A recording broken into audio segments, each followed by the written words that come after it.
Good evening, everybody. This is Big Al, Alan Feaster with KO Boxing Breaking News. Still, we're one of the newest news channels in boxing. We're still brand new, everybody. Thank you, everybody. This past month, this past year, we're above, I think, now 700 subscribers or more. Thank you very much. Just give me 1 second. There's a little message that popped up. Okay, I already got it. Okay. Sorry about that, guys. Something popped up on my computer, a little message. Okay, guys, thank you so much for tuning in tonight. We have a special interview with a young gentleman named Zeke Castro, and his dad is a trainer, his coach, head coach, and father. I think is going to be joining us tonight as well, and we'll get into that as well. We'll talk. Everybody want to type in comments, you can type in comments, and then also too, after we get done with the main part of the interview, when I invite you guys on, you can click this link right there at StreamYard link to come on live to ask Zeke any questions or to share any memories and stuff that you had with Zeke, or tell us something that maybe Zeke don't want to talk to us about. And then we have one rule in our show: any question you don't feel comfortable answering, you don't have to answer anybody. Okay, so when I get ready, and everybody, thank you so much for joining tonight. Thank you. We have a lot of people already watching, so thank you everybody for coming on.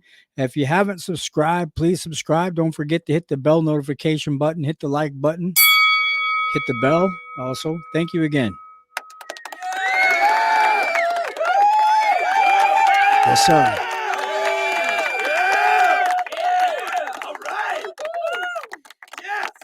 Okay, we're waiting for Zeke. I guess he has a lot of fans already. Okay, he'll be coming on in 1 second.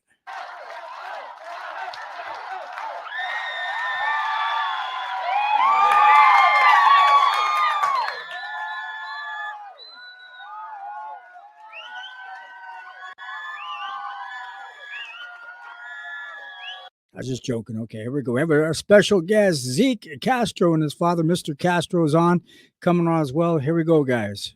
Joining us today live on set, a special guest. Hey, guys, are you there? Okay, I don't see anybody in camera yet. We have just George here. Hello?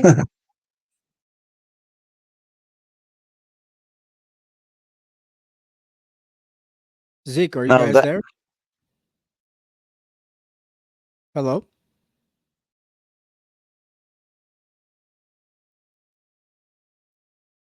Hello?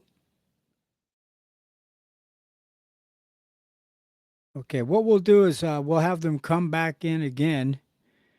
Just go back to the StreamYard link again and enter that information again in the StreamYard link. If I have to, I can get off camera for a second and send you the link again.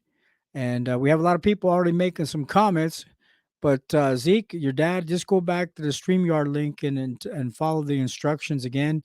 And you can use your cell phone, laptop to come on live your camera. So, and then you have to give access to StreamYard to your camera. Okay, so we got a lot of people. We'll share some of the comments for Zeke. The people waiting for Zeke already.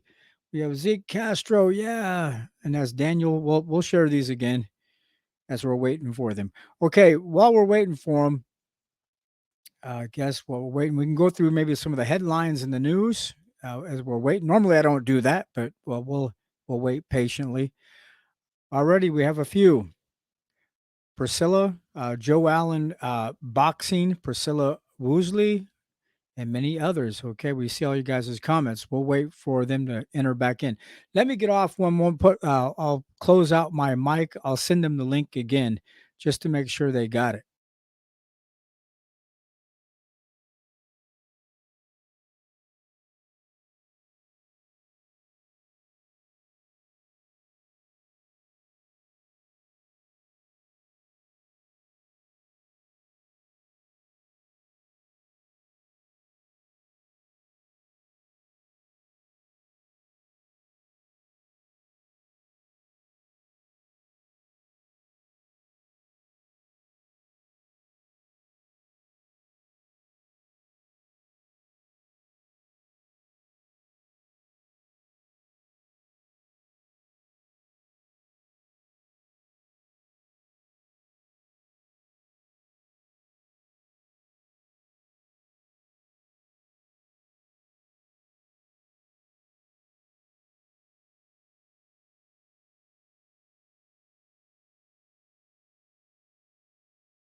Okay, here we go again. They had to come back in. It's hey guys, don't feel bad. It's happened to other people before coming on, getting the right connection. So here we go again. Our special guest, Joining us today live on set, a special guest.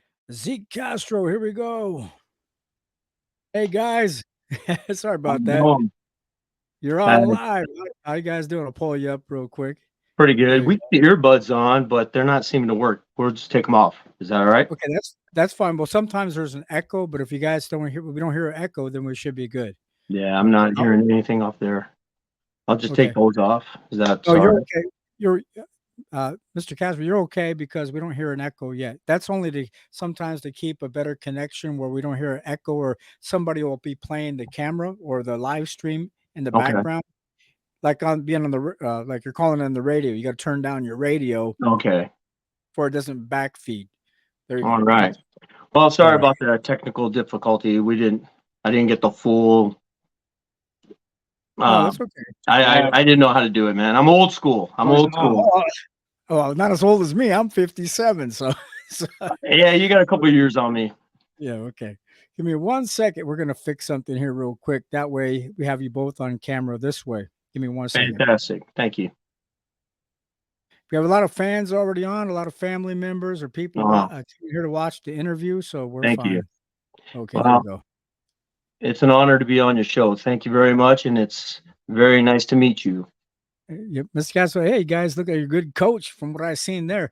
We'll get get into that after we get some basic. Hey, Zeke, how you doing, young man? Doing good. Honored to be here. Your dad seen he's more nervous than you were to come on. So Yeah. my name's Alan Feaster. I used to box back in the day. Some of my teammates, you're up and coming prospect, amateur boxer, top ranked boxer for amateur boxing. You got me nervous now.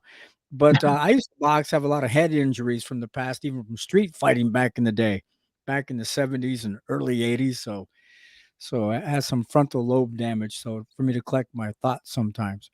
Okay, well, welcome to KO Boxing Breaking News. We've done many other interviews. You're following behind some other up and coming professional boxers that's been on. A couple amateur. Bree Parker from B&B Boxing Academy. She's been on. She was like a 7, 8 time national champion. Oh, wow. Man, And we had some others. We had some people already making comment. We'll get to you guys' comments here in a second or share your comments on screen.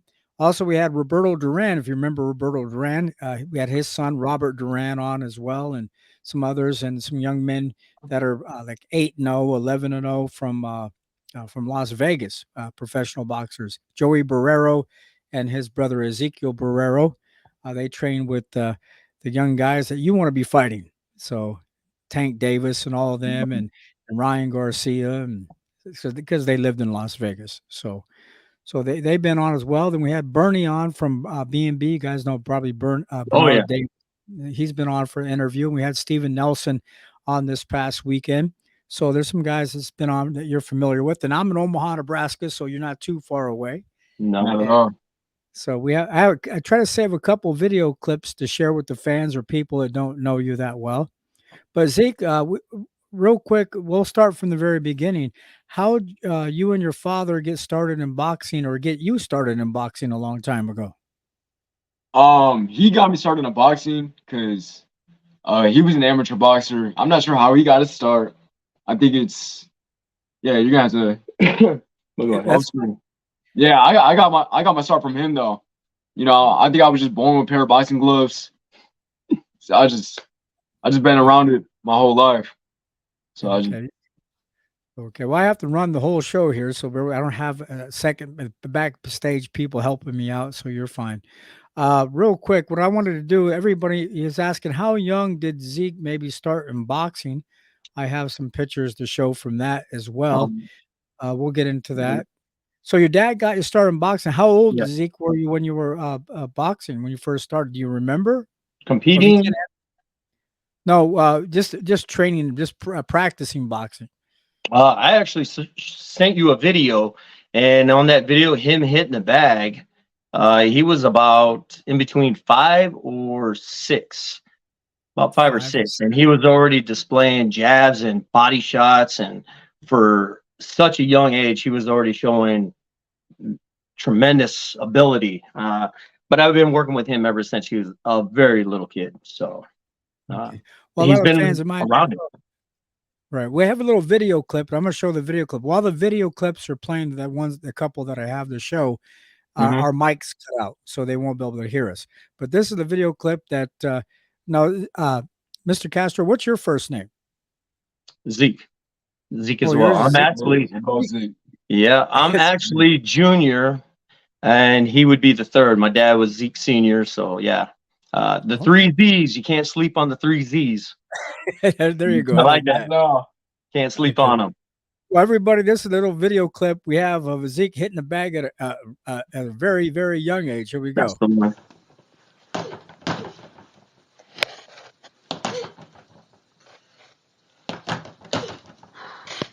Remember.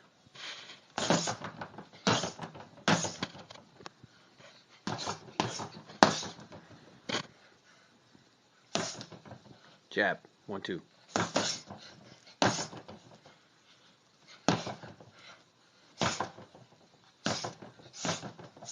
Good. Real fast. Better.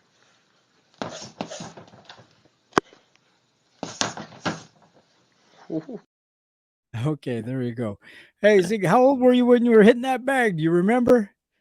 Too young, but I still remember it. I think I was maybe like 4, maybe 4.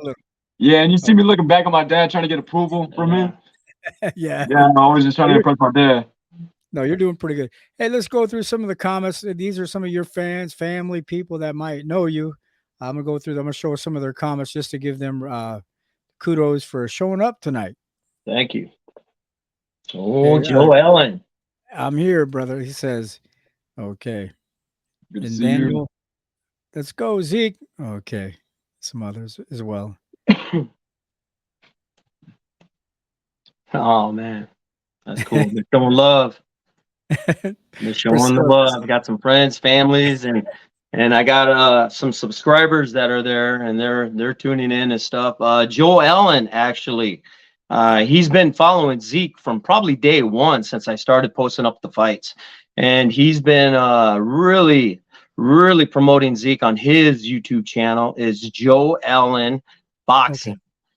Okay, I'll check him out then. Joe Allen Boxing. Is that correct? And he's old school like me. He trains old school. His son is like 14 years old, and he's a solid heavyweight. He's like 195. He's a solid kid, and that kid shows a lot of dedication in the gym. Man, I mean, they're posting up videos way more than we are, and that kid is going to be something when he decides to go full force in tournaments and all that. Yeah, he's gonna be a force to reckon with. And once again, his name is Joe Allen, and the YouTube channel is called Joe Allen Boxing. And if I'm wrong, Joe, correct me. So, but I'm pretty sure that's what it's called, and they give us so much props. He's done little stories on Zeke and stuff. He's a really good supporter of us, and I appreciate him and his son and them really supporting us, and we support them back. Okay. I'm just going through some of the comments. This Priscilla Woosley says, "Host, are you a boxer?" I used to box back in the amateur. I started when I was real young, probably fourth or fifth grade in amateur boxing. Some of my teammates were 3-time, 5-time, like silver glove national champions. And I used to, I don't know if Zeke Senior, if you know Joe Escamilla or heard of his name from Western Nebraska, from Nebraska back in the Uh, day. So, It yeah, doesn't his ring a father, bell, but I have been watching your podcast, and I did hear that you were talking about that you used to fight back in the day. You right, fought in the early '80s, right? Because I right, was well, fighting yeah, in the. Pardon me. yeah. 1988, I was doing really, really good, and Okay. I was sparring with a kid from Omaha named Mike Juarez, and he's getting ready to go to the National Golden Gloves, and I was getting ready to go try out for the Olympic trials, Yeah, and he caught me the real good shot in the and you ribs, caught and him back. I I caught him remember. back. And I caught him back, and I said, as And breathing like that, that's hurting real bad. And then he fell to his knees and said, "I don't want to fight him no more." But I stopped at that point, and those guys like Grover Wiley from Omaha, Mike Juarez from Omaha, these guys went on to continue to fight professionally. I yeah, didn't at the time. I was just as good as those guys. I just didn't continue on. I was yeah, focusing on work, yeah, and I was young, married at the time. Saying my wife says, "Pull your head out of the clouds." So but it's fine. But, no, as my teammates, we had guys that are like, national champions on my team, yeah. from Western Nebraska. That's where I originally learned to box was in Scotts Bluff, Nebraska, out in Western Nebraska. So, okay, now we're going back to some of the comments real quick. We'll get back to our interview. I just don't wanna skip anybody Sure. as well. Some of the people are saying more than one comment. Is fine. So, who's Zeke's favorite professional boxer and why? Well, I guess we can answer that question now. Woo. Now, Oh, first off, which Zeke? Yeah, which Zeke? So, Which one? I okay, don't well, know. let's start. We'll Well, take turns. Yeah, we'll I take think this. I'm gonna have to go with Marvin Hagler because his just worth ethic was like super, just like no one could compete with his worth ethic. Maybe Mayweather, but I don't know.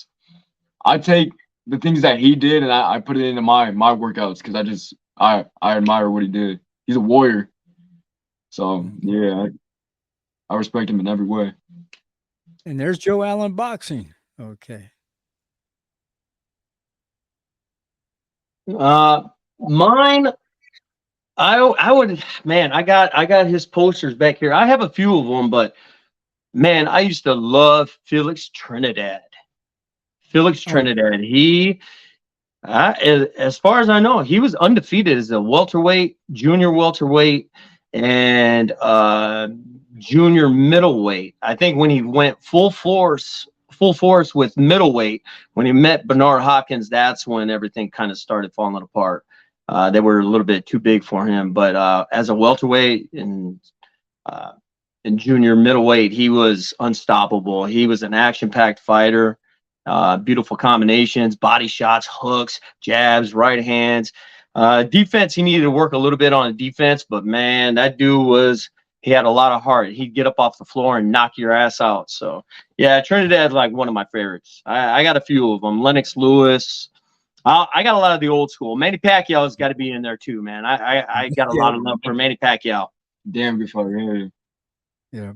Okay. Well, the reason why I was asking this question, and you brought up Felix Trinidad, Joey Barrero, and Ezekiel Barrero. If you go on my live videos, the live interviews I've done in the past, Mhm. their uncle is Felix Trinidad. What? Yep, the two guys, the Joey Barrero I had on. If you go back and check out his interview and his younger brother, he fought on Pro Box TV a couple months ago. His name is Ezekiel Barrero. Their uncle is Felix Trinidad. I'll be damned. So That's pretty cool. Yep. Small world. yeah. Okay, then let's see if there's any other comments here as well. It sounds clear. They all said you guys sound good. Okay. Says, who does fantastic. Zeke think is the best professional boxing trainer right now? Oh man.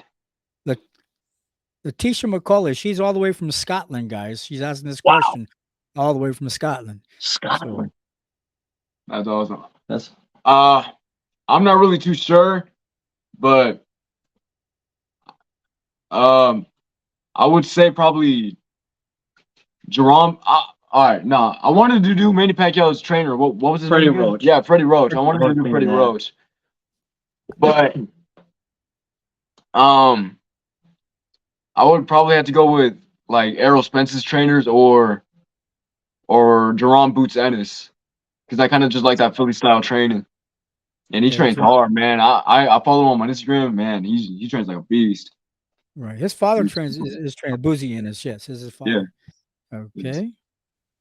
All right. And then we have some other. You men look awesome. Thank you. Okay. Thank you. Priscilla. And then it says, is Zeke Castro and on a diet for his training? Daniel yeah, does know him. yeah, that's my friend. That's my friend since day How do you one. say his last name? Daniel Bambino. Bambino. Okay. Yeah, Well, I didn't want to mispronounce or chop up his name. Okay. but when I need to, if I need to cut weight for a fight, then yeah, I'll go on a diet. But mainly my metabolism will handle all that. But yeah, if I gotta drop down to 125, I'll go on a diet. Yeah.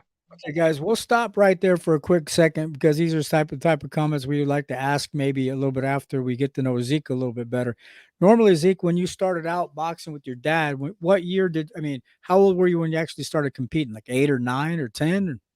I started when I was 8. I started going to a gym when I was 8, and then I think I started competing when I was 9. I think I started competing when I was 9.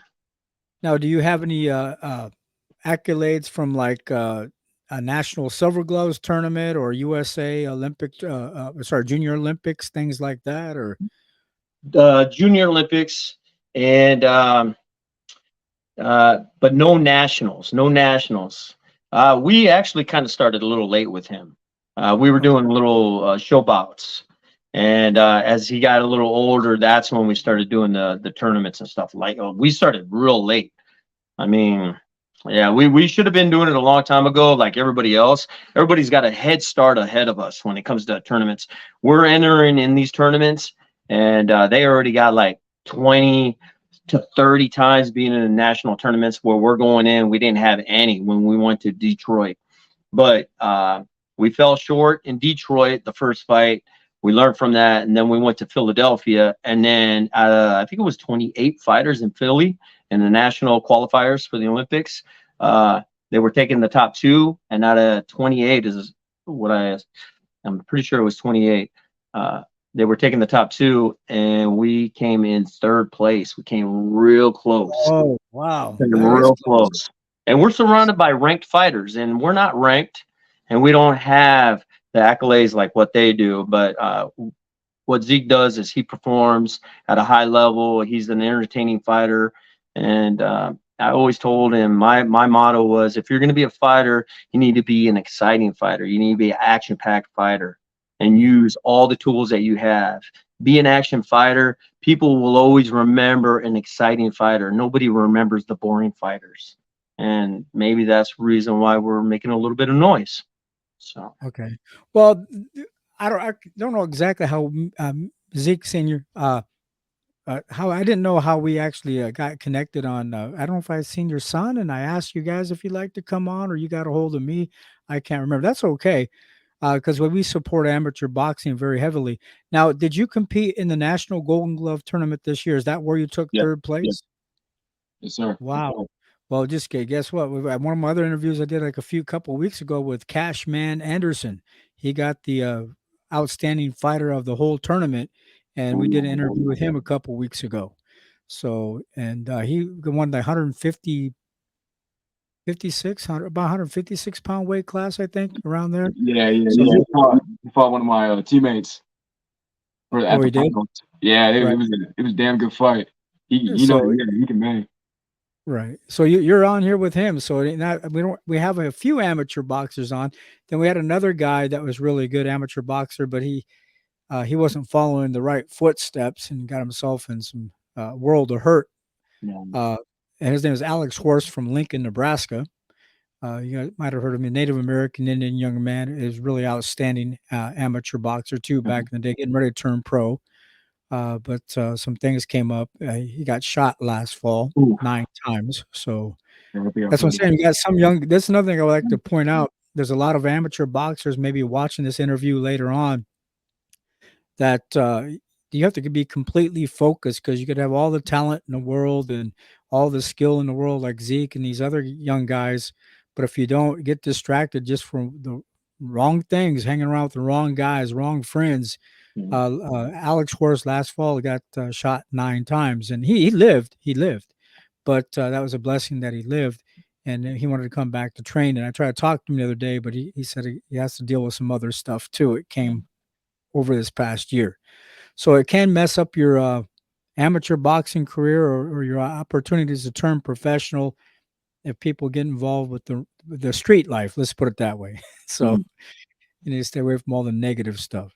Yeah. But Zeke, so as you're coming up, and your dad said you guys got started late, and you took third in the National Golden Gloves tournament. That's pretty dang good. There's only one other guy I think in our local area. I think he took second to the Cashman Anderson. Uh, was uh, Johnny Montalvo from Omaha? Yeah, Is he was our took second? teammate. That's my He was teammate. your teammate. Yeah, Yes, sir. yeah, That's him. So then you met Georgina then too, Lujan. yeah, yeah, Okay, from Lincoln, Nebraska. yeah. Okay. We Young lady. were all part of that team and stuff. So that was a fantastic memory. It was great. Good experience. Okay, that's cool then. Great. So we have a lot of same people we know. That's good. Yeah. Well, then also too, as you're getting ready, so what's your goals and plans from this point forward? I want to be able to win this last chance qualifier. I want to be able to, try out. When's that? That's going to be in Pueblo, Colorado, and that will be in September 11th through the 16th. And we're gonna compete in that. And which makes this interesting is because some of the guys that he did beat, they're gonna be there. And even if they weren't in the tournament, other people that we fought in, him that he fought in some show bouts, they're going to be in that tournament. So there's a little bit of rivalry. He's got about 3 rivals, and that's going to be competing in Colorado. So it's going to be interesting. That's cool. Yeah, So coming up in September. So you got to keep us posted on it. Come back once in a while. Let us know how your training's going. And just talk boxing. Okay, and I'm gonna get some little tougher questions, and we'll get back to our comments for the guests making comments. And at the end of this, if everyone, like not everyone, but a couple people that know Zeke real well, know his father real well, or a teammate would like to come on. At the top of the comments, there's a StreamYard link that you guys can click to come on live. To share your thoughts on camera if you like to come on. You don't have to, but I'm inviting you to come on if you like. It's at the top. There it is, StreamYard link to click to come on and share. So, or put Zeke and his dad on the spot too. So ask him some tough questions that I won't be able to answer or ask him. Okay, these are some of the other questions, Zeke, I'm going to get into and your dad. Do you guys use visualization techniques in your training? Yes. I always tell him when he's going to bed, visualize the fight, how you're going to plan it out. That's what I did when I was fighting. So I was always laying down and visualizing the fight, how it's going to play out in my head, what I'm going to do, and try to different scenarios. Now, in his head, I don't know exactly what he's doing. This is what I tell him to do. But, the father and son, you tell them one thing, they do the other. So probably on TikTok watching booty shaking stuff. Well, so no, but he probably has a lot of young girlfriends chasing him, handsome young man. Said to beat him off with the whip. So, yeah. Wow. He got the genetics from me Oh, you did. Okay, and the so fighting handsome skills. young man. Okay, The mustache. I don't know.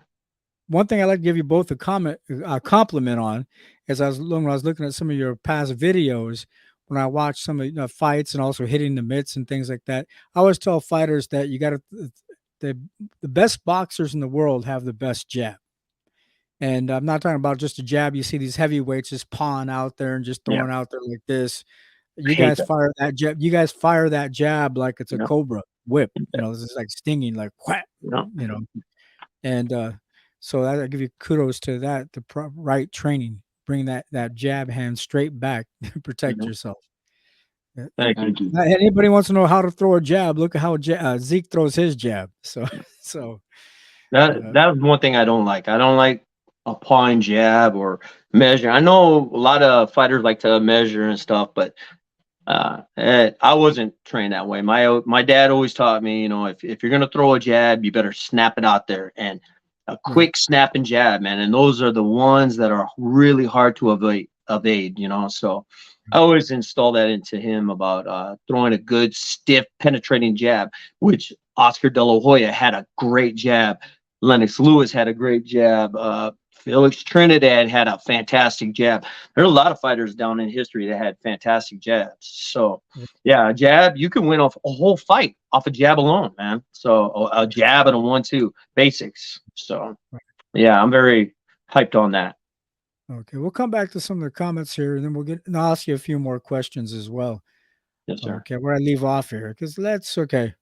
I'll just pick up where I left off. Let's go, Zeke Daniel Bambino again. Yeah.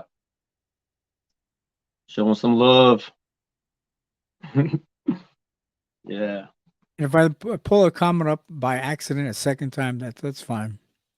Zeke the man. Lightning Castro. We never came up with that. One of our coaches come up with lightning.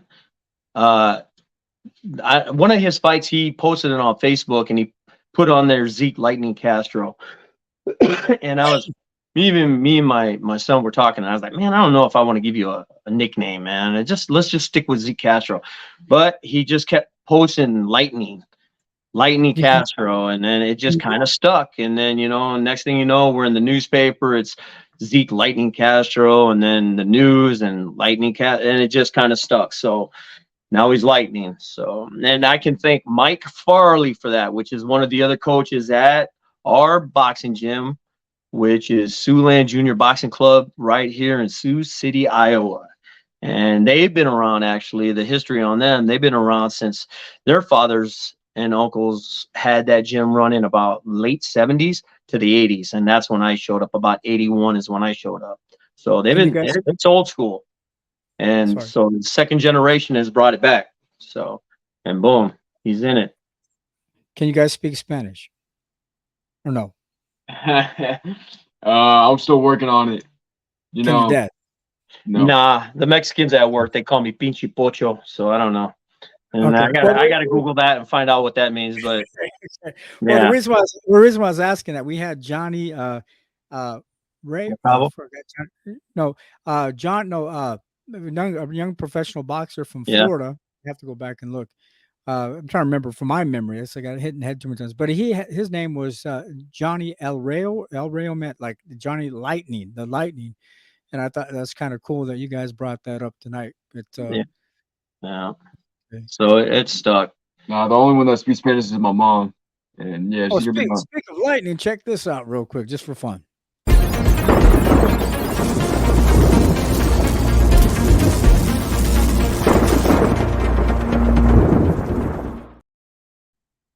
Joke. That's not fun with you guys, but since you brought that up, it's kind of funny. Well, okay, that's cool, man. Okay, now I see it on the other TV. Yeah, that's pretty neat, man. So you guys can see it later. I just thought it was for fun because I wasn't going to show that at all, but we were sitting talking about lightning. That's perfect. Yeah, you are the Lightning then. Okay, well, that's your new nickname.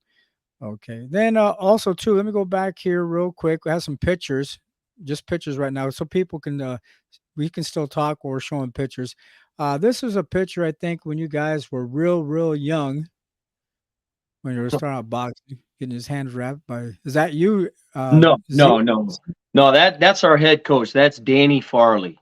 Danny Farley, and his dad is actually the one that got the Siouxland Junior Boxing Club going.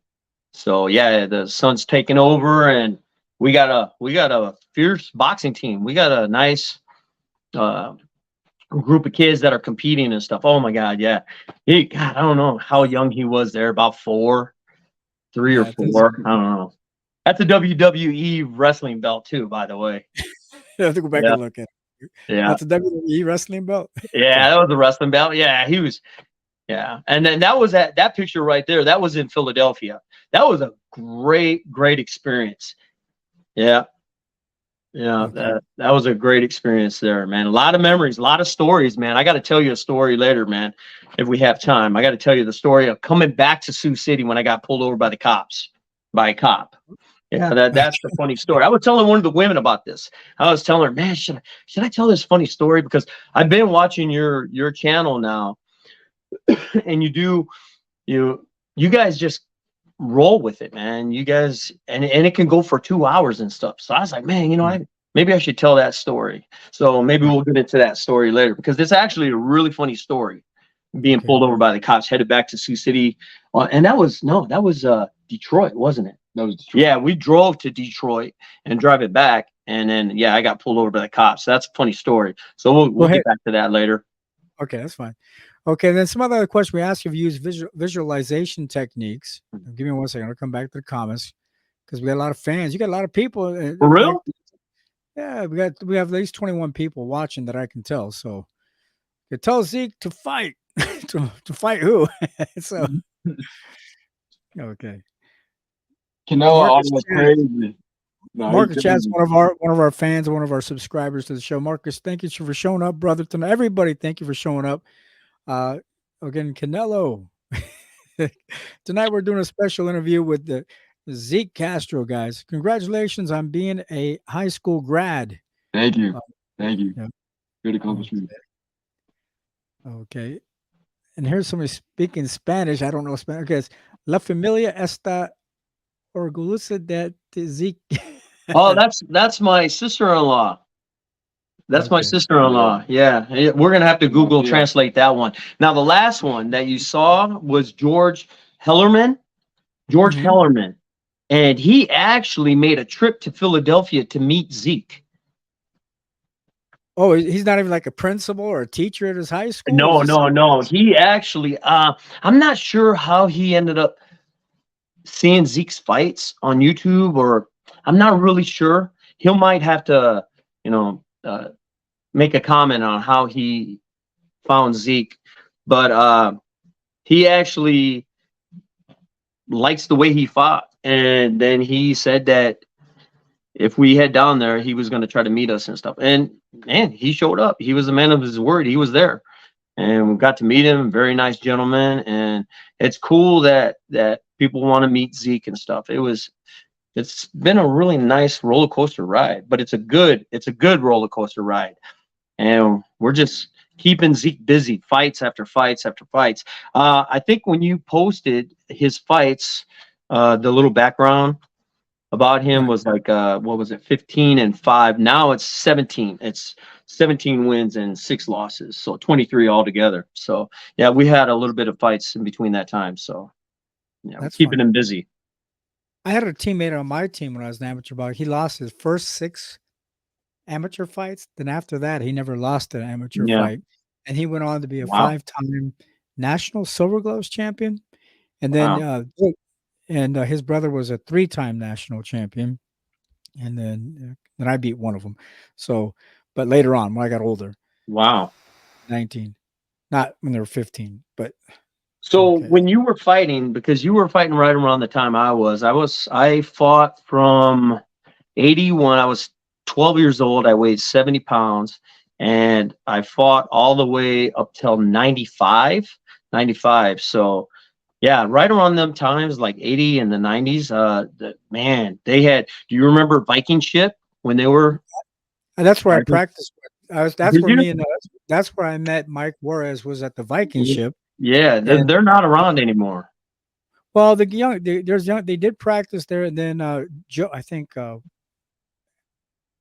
uh, I forgot his name. Escamilla, not Escamilla, Mhm. but I have to look at my phone. I have to go back here and look. I feel bad tonight because I can't collect my thoughts when I'm trying to think about other things at the same Nah, time. it's all I'll right. think of them here in a second. CW. Well, I remember when I was a kid, they, CW well, was really hot at that time. Man, they were really competitive. They had a strong yeah. team. Pardon me? That that young guy that started his own boxing club is called South Omaha Boxing. Yeah, Those guys used to be part of I think Kenny Jackson's boxing club at the Viking ship. yeah. But Kenny Jackson was helping me trying to coach to get ready for the Olympic trials myself, and that's when I met Mike Juarez, and I had a real bad injury, and the Amateur Boxing Federation back in that time covered my insurance, and they said, well, because you have an injury, you can't fight for 8 weeks, and then I got disappointed because I couldn't go to the tournament. So Mhm. yeah, then my last amateur fight was 1993 for mine. So it's the last time I fought in amateur Wow. boxing. Yeah. So a long time ago. Yeah, Okay. and times have changed with the amateur rules and everything, and it's a lot different now. We didn't have pre-matches, remember that? We just show up, you weigh in. If somebody was in your weight division, boom, you fought. It's a lot Yeah. different now. It's somewhat a little organized. So It yeah. says, gee, Zeke's dad on grind mode since a young man, but the booty bouncing what? Something I don't know what they're saying. You can read that one. Probably one of your friends giving you a hard time. No, Okay, yeah. I'm trying to go back. I'm trying to go back and look at some comments, making sure we didn't miss some people's comments. If I did miss your comment, I apologize. Sometimes we get this many people on, we can't get to every single one. We'll try. It says we love the things that you do. Okay, Oh wow. I forgot. So you're using a different camera, so that's probably why you can't see the comments on screen. Some people use their phone. When they're using their phone, they can see the comments looking at their phone like this. So Yeah, the comments are real small. We have a Yeah, TV set get a big so we TV. can see them better. Is that all okay, right? that's fine. Okay.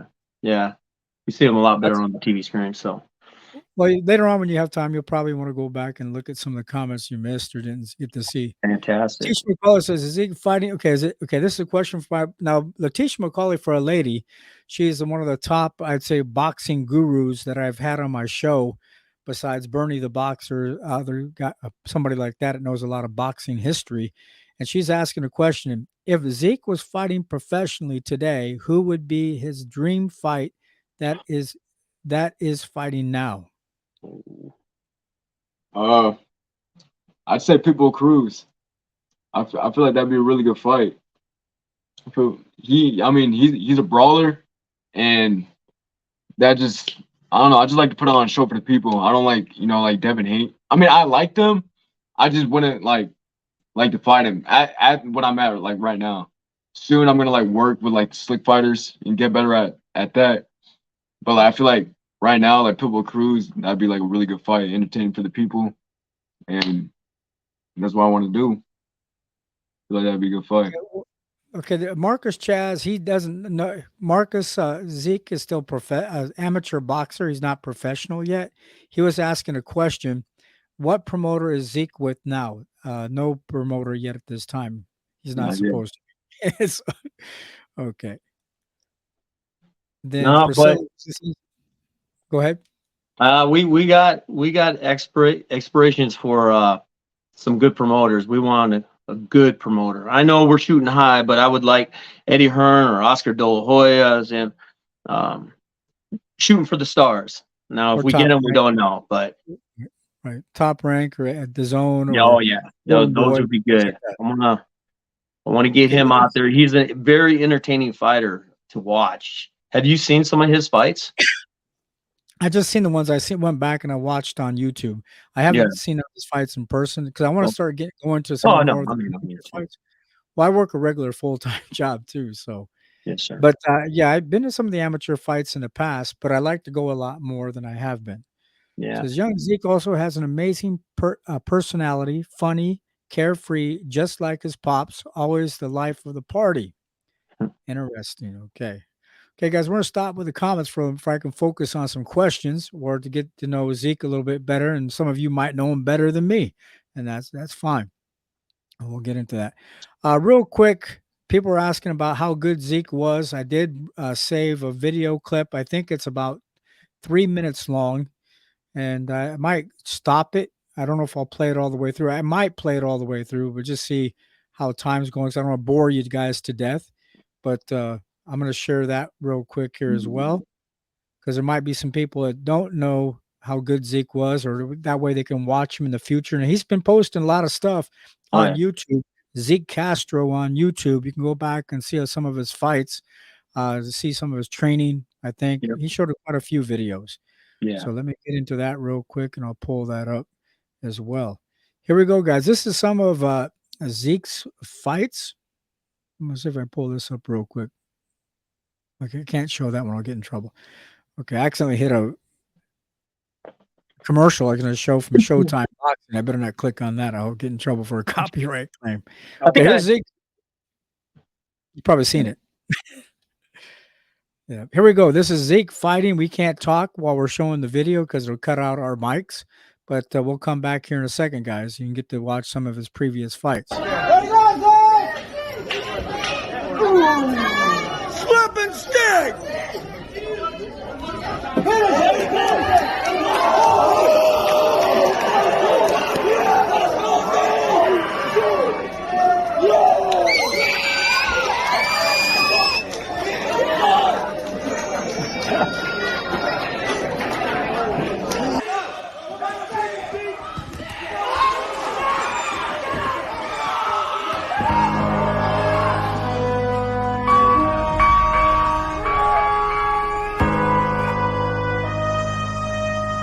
Flawless victory.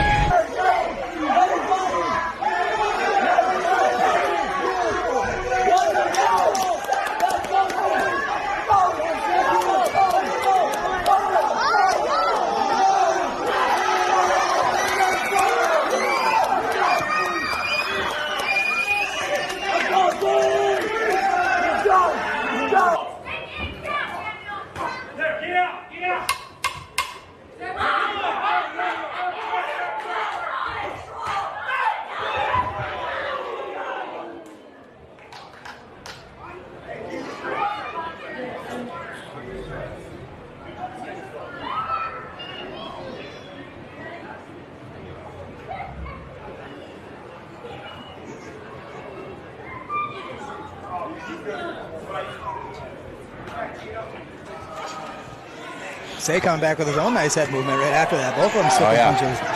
Two body shots there from Castro. Ooh, that body shot right Yep. there. You know, I like the respect there. Zeke saw that he hurt him. You know, the ref hadn't stepped in quite yet, but Zeke stepped away. He's like, you know what? He's hurt. He's going back to the body. He's got him, so we'll see.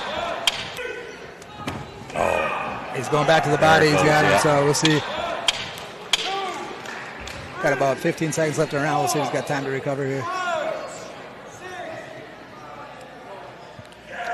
Referee's decided it's enough. Yeah, we can see that coming. You know, What you got, baby? Oh! There you go! Yes! Yes!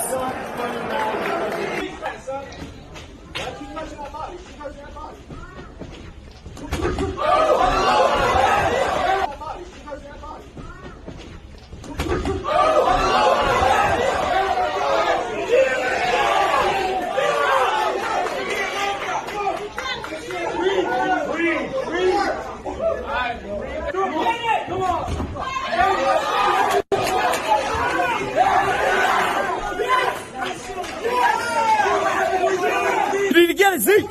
Get it now. Boom. Yes. Get him.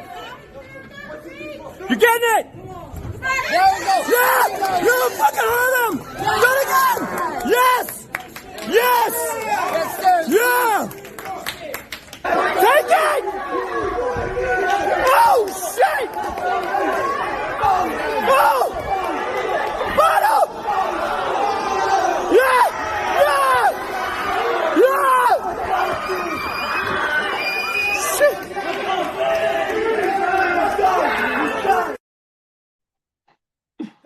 Wow, Zeke. Wow, Yeah. wow.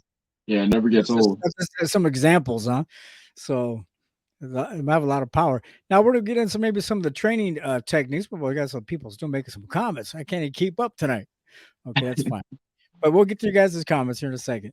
Cool. One of the questions I want to get into is some people to know because you don't have a lot of amateur fights, but you've been practicing still when you were younger a lot with your dad from a very young age, and that probably has a lot to do with it.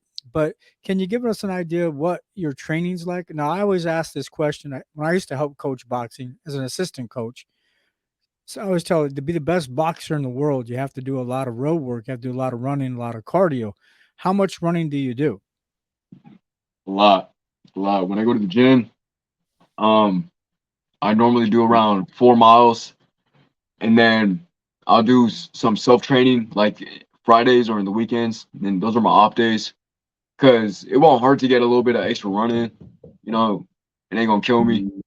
And like I said, Marvin Hagler is one of my favorite fighters, so I like to take one of his methods and I'll put on some combat boots on, and I'll go on a like a 5 mile run. I have my little route that I go on, Excuse me. and that's all we're about. We're all about that cardio. Never want to get tired in the ring. That's the worst way to go out. Now, on top of the running, do you spend a lot of time jump roping? I wish I did more. I do need to work a little bit more on jump roping, but yeah, I do a lot of road work. Well, okay, back. So, I had one of our coaches, had to be one of the best coaches to have guys on our team, 5-time national, 3-time national champions, and taking your dad remembers back in the day, back in the 90s, we also had the Olympic Sports Festival. They had the Olympics every 4 years. And then the 2 years in between the Olympics, they had the Olympic Sports Festival in Colorado Springs.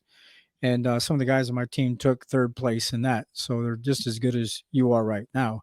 One of the guys, young guy's name, as I remember right, was Greg Sabala from Scottsbluff, Nebraska. He took third in the Olympic Sports Festival back in the 80s. But that's just to show you. Now, what we would do is not just the running, but then we'd spend at least at the minimum 20 minutes jump roping. But the jump roping, besides doing the agility drills and stuff, probably would help with footwork and move, your foot placement and things as well too. But we'd on top of the run, well, we might go run like 5 miles in the morning or even 8 miles sometimes, and then on top of that with the boxing practice, definitely no less than 20 minutes of jump roping. Not over like 10-minute warm up. I mean, maybe a quick warm up before sparring or something, but no, a lot. Okay. Yeah, I'm Then gonna some try other to jump question, rope all the right? time. And another question I ask you: so, how has boxing helped you with your relationship with your family or your friends? This is a question I ask all the boxers. How's boxing Um, changed your life around, as far as relationships with everyone else? well, with my family, it makes them proud. It has them. It's proud because I'm like doing something. It's not like I'm just like just playing games, just like I don't know, just not doing anything. But yeah, and then with my friends, I don't hang out with them as much as I used to, but that's fine because it's for a good cause. It's gonna work out for me in the end. Right. And Well, right. I understand that. Well, it's tough. You still have respect and still love your friends and stuff. We oh all yeah, we of all course. do. Even friends that we ain't supposed to hang out with anymore, we still, hey, I'll catch you around. I'll say hi to you, but I can't hang out with you because you're doing things I shouldn't be doing. So, you know, if that's the life you chose and this is the life I'm choosing. Mm. But that's another thing I'm going to ask you real quick. How do you, and this applies to encourage other people, setting their goals, their dreams, or other boxers, not just in boxing, but in life in general. This is for your father and you both. Both of you guys can answer this question. How do you guys handle the negative distractions for maybe your friends that, the young guys nowadays like to go out, smoke weed, smoke bud, and go out and party and things like that. How do you avoid all those distractions or stay disciplined on what you're doing? You just got to be strong minded. If you get offered it, you just gotta. No, I ain't trying to do none of that. No, I'm focusing. I'm doing this. No, you just got to be strong minded. And I feel like if you're like doing something, then you're like less likely to do it. Because if you're not just doing anything, then you'd be like, what's one gonna hurt? But if you're disciplined on one thing, just keep doing that. Don't get, sidetracked with all the negatives and all the distractions. It don't do nothing for you. Okay. But Now, yeah, Zeke Senior, Mr. Castro. The question is for you now. Kind of the same, but as a father, how does the boxing help your relationship with you and your son being a trainer and a coach? And also, this is another question I want to ask you. Let's throw this in there as well. You hear a lot. You hear a lot in the news, especially like with Vasily Lomachenko, his father, or also Teofimo Lopez, his dad. Talking a lot of stuff, and Yeah. and remember he got the time he supposedly was sick or injured with his esophagus, or the time he Yeah. was in the hospital. A lot of their trainers or people in the boxing world now are saying, well, once you get past that amateur level, fathers maybe should step aside and let their sons maybe be with another trainer like Freddie Roach or somebody like that has tons of experience in the professional boxing. How do you feel about people saying that stuff, or what's your thoughts on that? I think everybody's entitled to their own opinion. And me, I'm open-minded. I wouldn't mind for him to get some professional training. My knowledge is only so far. I only teach my son what my dad taught me. And my dad had a high IQ of boxing. His cousin was ranked number 7th in the world back in the day. And Tony Noriega, right here, Tony Noriega. That was my dad's cousin right there. He was ranked number 7th in the world. Anyways, but I'm open to having a professional trainer. I want to be there with my son, though.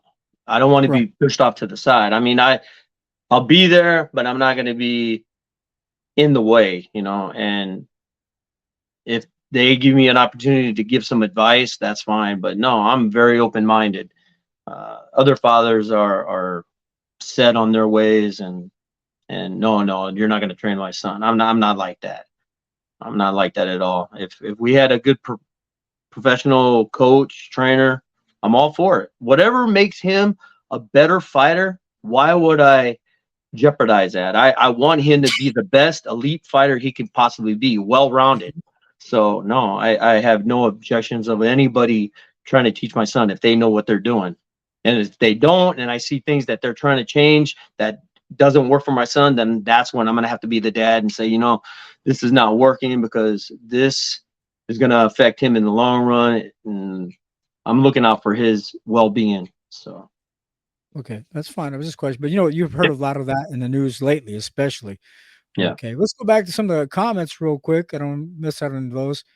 Usually we don't have a lot of people making the comments when we have other interviews. Not a lot, not this many. So I'm really surprised you have a lot of family and a lot of support. Yeah. All right. Cool. Okay. Let's go. Let me go down. Okay. I love that. Okay. They can see each other's comments. They're probably talking to themselves as well. Who motivated Zeke's dad to be such a great coach? I would have to say my dad. I mean, I'm not trying to be a great coach.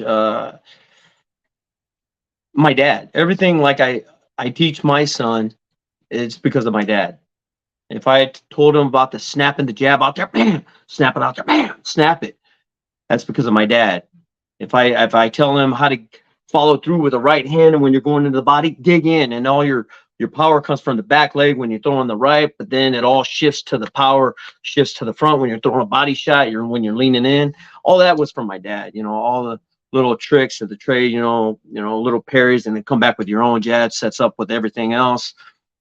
I don't know. The list goes on and on of some of the stuff my dad taught me, but or turning your punches all over. What I don't like is you see a lot of the coaches, they're doing the punch mitts, and I haven't seen it with you guys, but they'll do the punch mitts and they'll play patty cake with the punch mitts.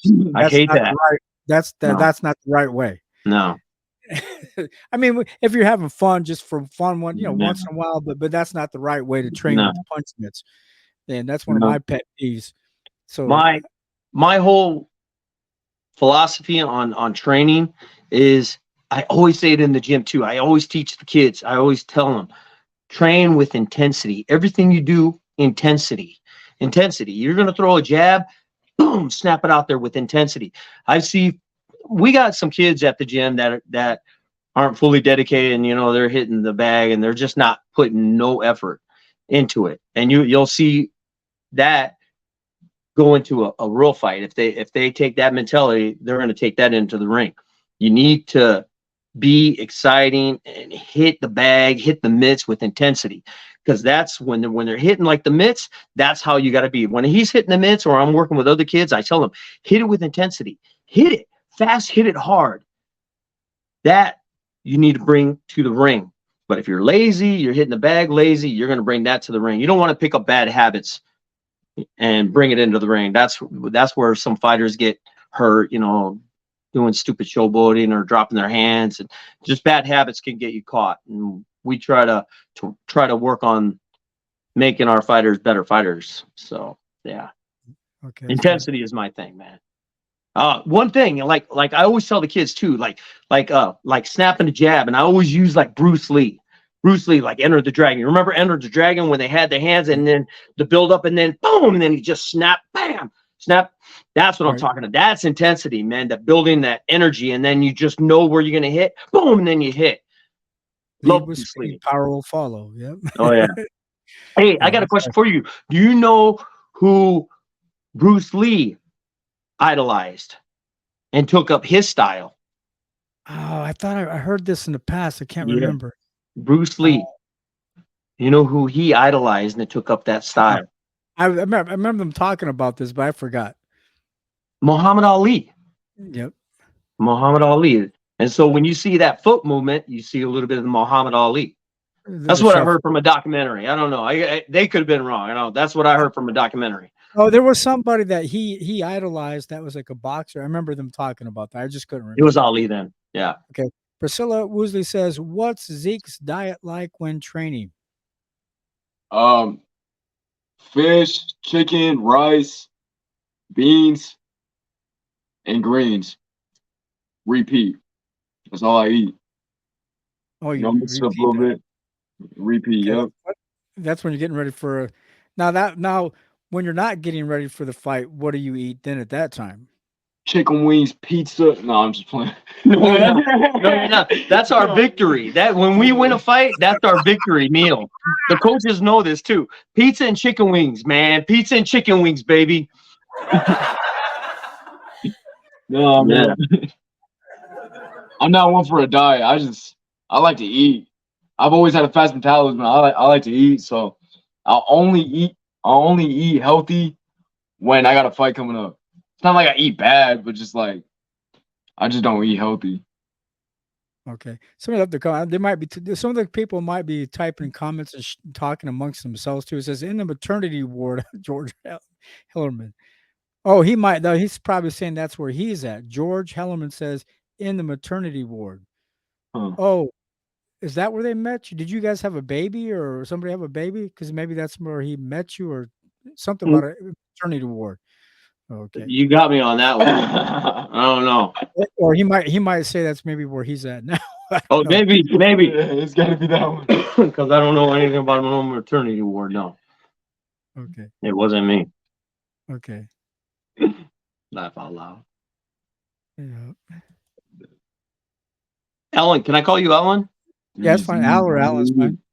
Yeah.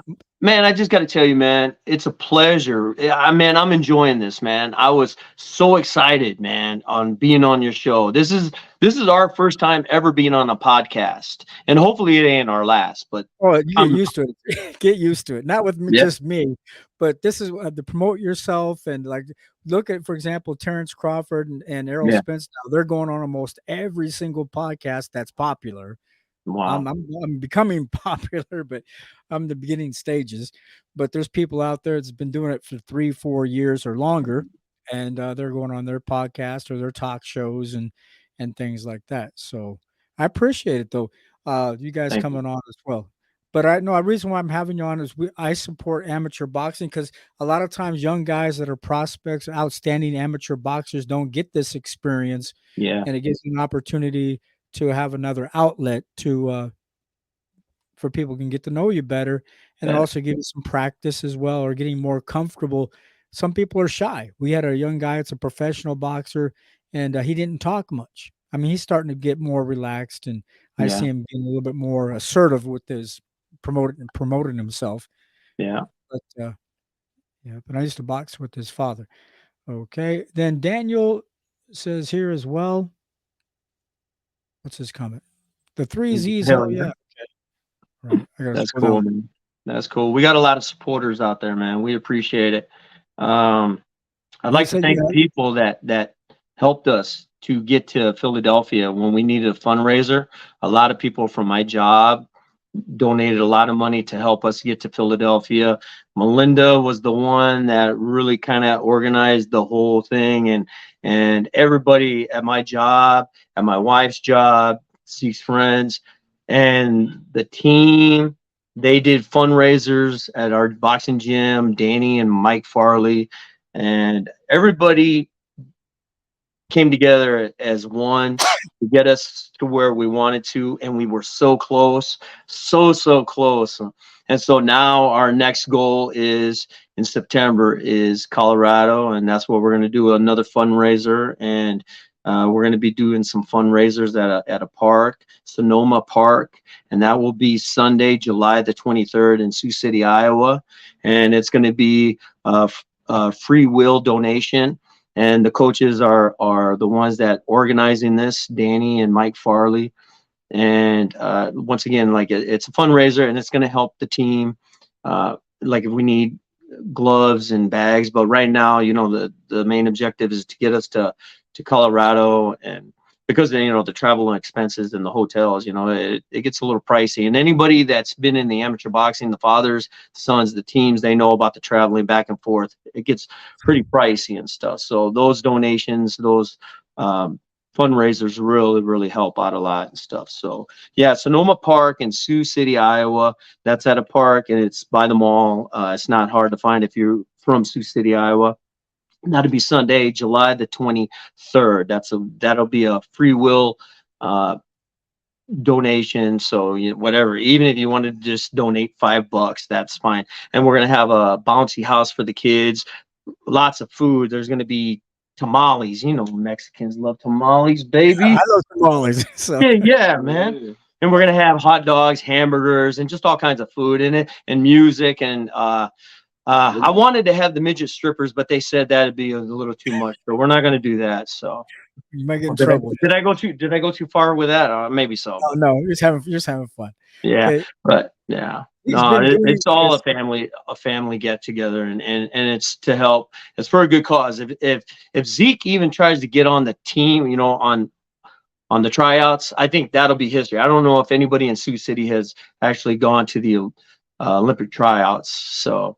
And I could be wrong, but if not, man, he'll make history, and that'd be great. So, but we can't do it without everybody's help, and everybody has helped us in the past, and so I appreciate everybody's help what they've done. Oh, is that my daughter? That's my daughter, Sierra. That's your daughter.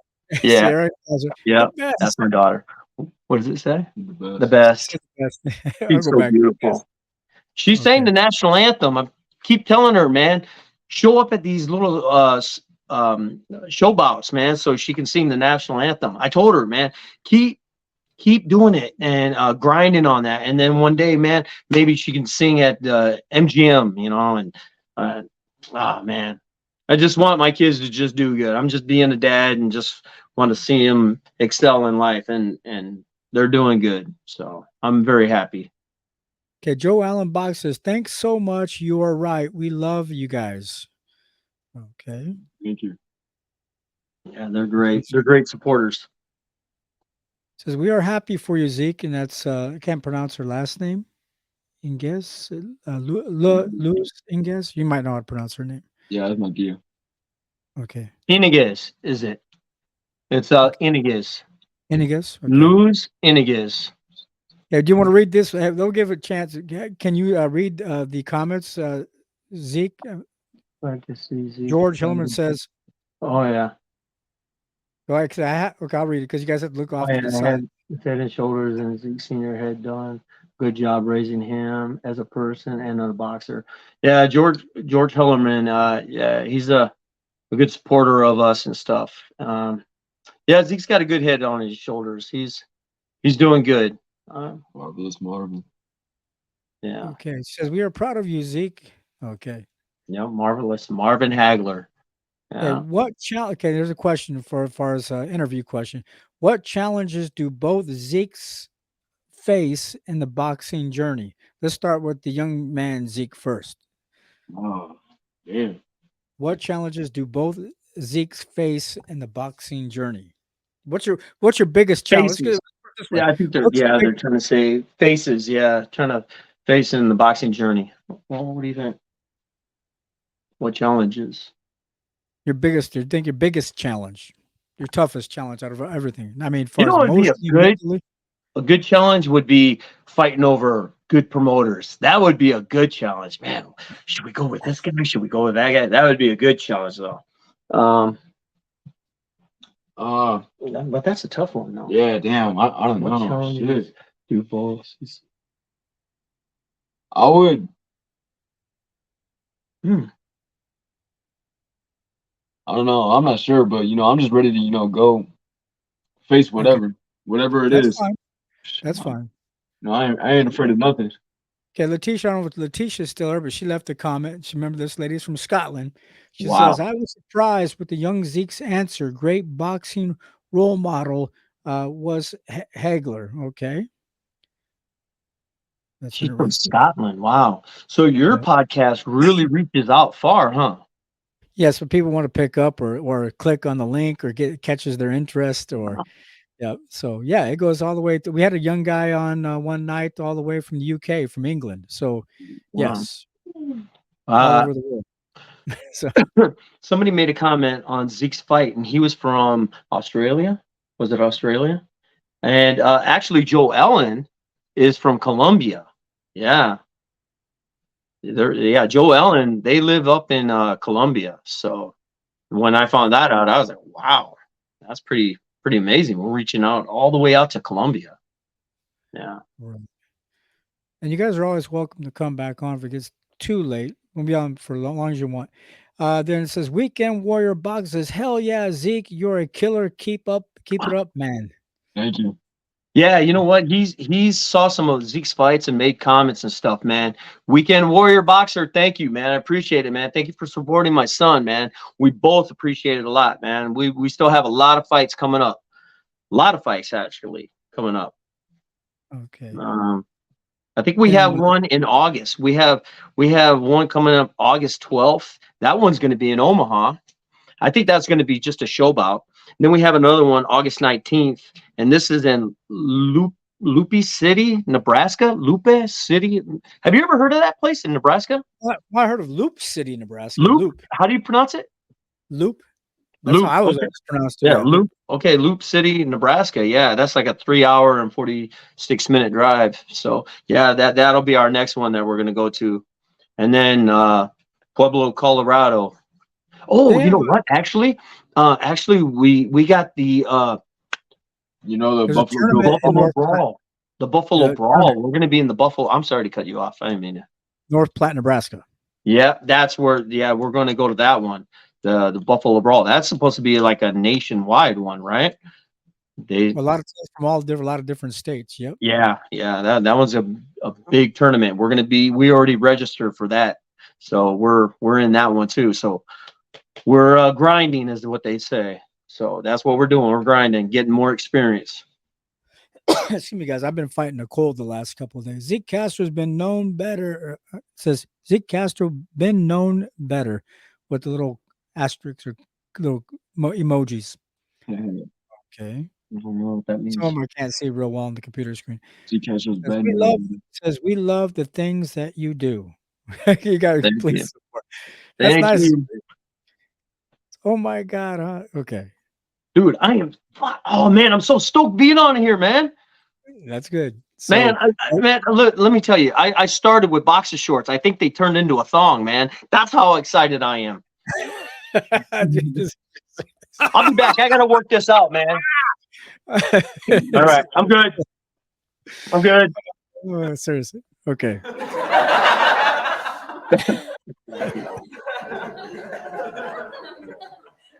Your dad's funny, right? Okay.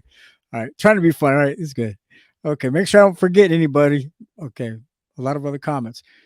Jab this says Priscilla Woosley says jab the stun, then follow. Okay, jab the stun, then follow with a blow. Okay. Natisha says we'll keep bringing her up. Okay, she has another comment. For the kid, what do the women and his family think of Zeke wanting to be a professional boxer? Well, my mom was a little worried about it. She was a little worried about it at first, but until she like see me fight, and me, I go with hit and not get hit. I don't like to get hit. You're gonna get hit in the sport of boxing, but my mom knows that like I'm not willing to take hits. That's like the last thing I want to do. I want to hit him and not get hit. And she knows that, so she kind of just she's comfortable with me fighting, and she just gives me prayers, and she just lets me do what I do because she knows what my dreams are. Yeah. So she's not gonna stop me from doing that. Okay, Marcus Chaz says, "Tell Zeke to fight." Okay, fight when he can't fight now. No, he can fight Not tomorrow. Canelo. Not No, Canelo. you know. Okay, congratulations on being okay. Some of these we might have missed. I have to go all the way back down to the list. I'm going too far back. Someone repeating. I'm gonna scroll back this way. The newest comment. Fight Christian Torres. Baby AC says. Do you know Christian Torres? No. Okay. Where's he I've from? heard him. Okay. Don't know where he's from. But one thing our coaches do is we don't try to pad his record. One of the head coaches says that we're not trying to pad his record. We fight anybody. He's not scared to fight. Well, I in the mean, Golden Gloves tournament, you got to fight everybody Yep. to even get Yeah. in the top three. He's Yeah. don't he just don't fight. Yeah. No. Then David Flores says 1-for-1. Me, ill crank 90s on you or something. I have no idea what that means. Yeah, well, some of the younger people use slang and they don't keep. Yeah. Do you know that? I don't know what that means. But as for competition, we're not trying to pad his record. We always try to get him good, tough fights. What? Justin. Is Justin. that boy Justin? Yeah. Hey, shout out to my True boy Land, Justin, the man. best. Let's go. Okay.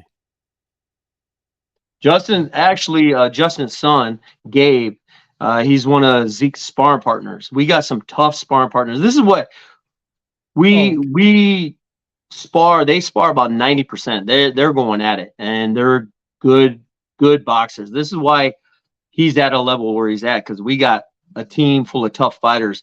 And Justin, that was on there, his son Gabe is one of Zeke's sparring partners. But it's funny because he's a big kid and he's only 13 years old, but the kid is so good that he's hanging in there with Zeke. And we always tell him, man, you're in there with a tough fighter with Zeke, and he's giving Zeke a good go. So within a couple of years, man, that kid's just going to be a beast. And you know what? He'll end up being on your show. And then we have another fighter, Ellen Garcia. I call him the enforcer, the Terminator, because he's just coming at you like Miguel Cotto. He's just coming, throwing hooks and body shots. We got some tough fighters, and those are his sparring partners, and they go at it. So yeah, you're more than welcome to come to our boxing gym if you ever wanted to film and just see the other team. You're more than welcome to. That's fine. I will in the future. Just got All right, take fantastic. time to do it. Yeah, I'll stop by in the future for sure. I just have to get a hold of you ahead of time. We'll be friends after this. Okay. I was just trying as a look while you guys are talking as well. I was trying to go back and look at some of the comments to make sure I did. Norma Castro, that's my wife. Okay. Hold on, wait. Yeah, it's my wife. Okay, that's what I was looking at. Yeah. Okay, here's one again by Letitia. It's a very good thing for young boxers what KO Boxing is doing, bringing the attention of the boxing fans to the up and coming young boxers. Okay. Especially the guys this good. So, okay. Thank you, Letitia. I've been told that before to give you some different outlet. Okay. Then this someone wrote, I don't know how to pronounce this person's name. You, can you see that? I'll let you guys read some I of the gotta. comments. Oh, yeah. I don't know how to pronounce that either. I I knew didn't Zeke think we was was gonna good. make it out when he never backed up on a round at the skate park. It must be somebody you know. Yeah, I used to do like a little bit of street boxing back then. That was like when I was like younger. I took my little breaks, but yeah. I never pressured him to go back. If he wanted to take a year or two off, which he did, I never pressured him to get back in there. That was one thing. Also, my dad never pressured me. Well, you've been through that too, man. You fight for a few years, and you want to take a year or two off, get away from it, and hang out with. That's what he did. He took a couple of years off, but when he came back fierce. So, yeah, good. Okay. I'll go back down to the bottom again. Somebody asked about the StreamYard link. If you want, we can maybe bring somebody on because we're just getting to know you better. Here's the StreamYard link. It's at the top, all the way at the very top of the comments. But this is the StreamYard link. If there's a family member or a friend or somebody that knows Zeke, or if you have a question you'd like to ask Zeke personally directly on screen, you're welcome to click that link. Somebody asked me to post this link. They want to come on. So that is the link to come on live. Okay. Who do you think would win if Angel versus Zeke? Sorry, because who do you think would win if Angel versus Zeke? I'm in the ring. Want to see it happen? I don't get that one. What angel? Nah, that's one of my friends. He's talking about it. One of my friends, Angel, and he can fight. But I'm telling you, if it were to go 3 rounds, 3 minute rounds, he's getting tired. You know, I'm taking him out. Okay, we Third have round. a. Okay, that's fine. Okay, Zeke, guys, we have a gentleman that like to come on, Joe Allen Boxing. Oh He'd like to shit! come on with- Okay, here we go. We'll bring him on screen. I can have up to 10 people at one time come on. If you guys like to, more than one person like to come on. We'll see that, Mister. We have another special guest. Joining us today live on set, a special guest. There Hello, he sir. is, the man. Mr. Joe Allen Boxing. How are You're you on guys screen now. doing? Pretty Real good. good, real good. Okay.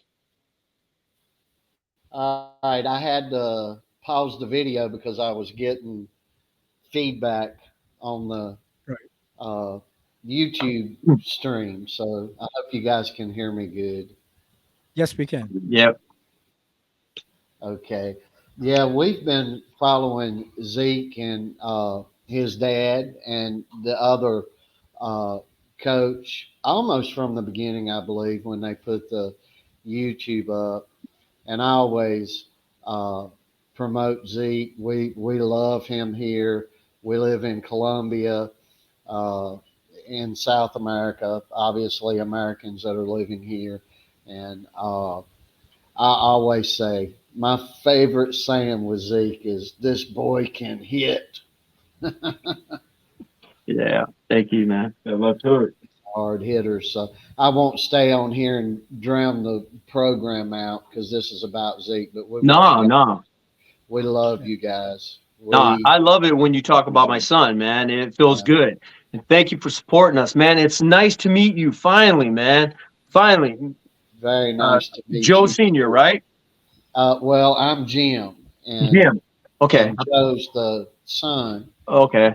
I thought you were Joe too. Yeah, I thought it was another thing like Zeke Sr. and Jr. no, Okay. All but right.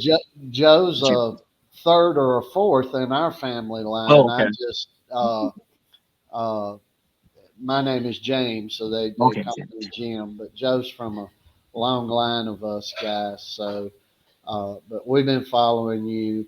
I've been in and out of boxing for 50 years, uh, just a little bit. Uh, I wasn't a very good boxer, but we've got a lot of North Carolina uh, Golden Glove champions, including my mother's sister. had 5 boys, and every darn one of those boys were Golden Glove champions in North Carolina. So we've been around boxing a whole lot. Good friend of mine for many, many years was Ernie Shavers. I'm sure you guys know him. I got to meet him. Oh, well, I got to great. meet him. He was really good with me from a younger kid on up through many, many, many Yeah. years. I really loved that man a whole lot. I loved him very much. So we're just at a point we can't find sparring partners. They will not let us in any league boxing here. We call on the telephone. We've been in 3 different states, and then when Joe's presence is shown, they're like, "No, man, we can't do nothing for you here." So we have our problems, but hopefully we'll be back in the U.S. within a year or so, Okay. and hopefully we'll get to meet you and Zeke. Oh, that would be great. That would be great. I see a good future for you guys. Zeke is something special. He's something special. Thank you. That means a lot. So That means a lot.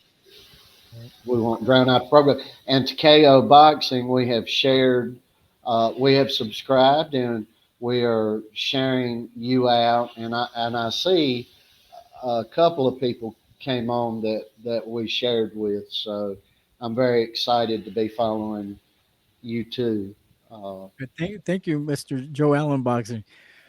Thank you so much. Yeah, we appreciate your support down in Colombia. You're in Colombia, South America.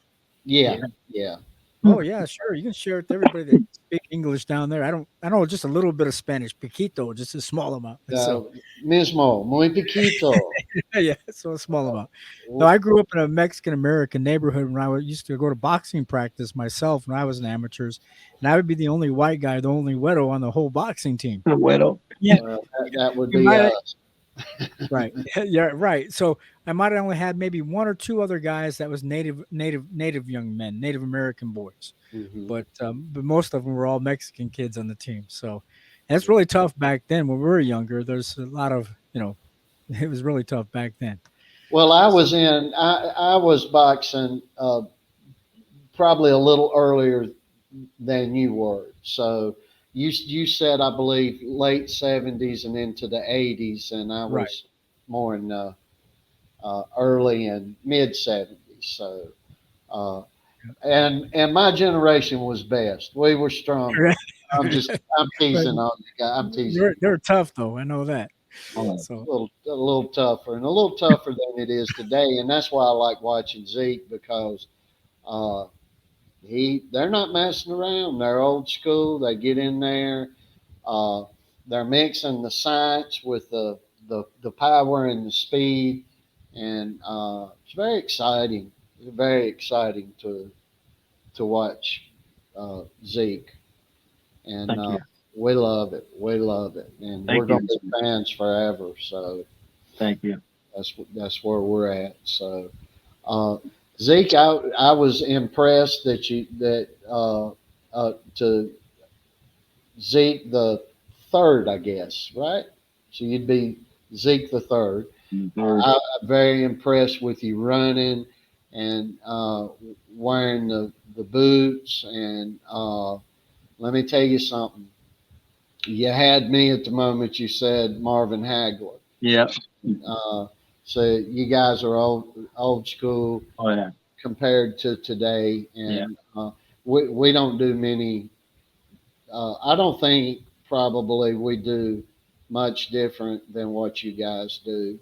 We could probably learn from you guys, actually, and but we do a lot of old school things. Other than that reflex bag that Joe keeps cracking the steel on and breaking, we don't do anything that would be considered much new today. But those reflex bags are not new, and I want to tell everybody that they are. Those reflex bags were.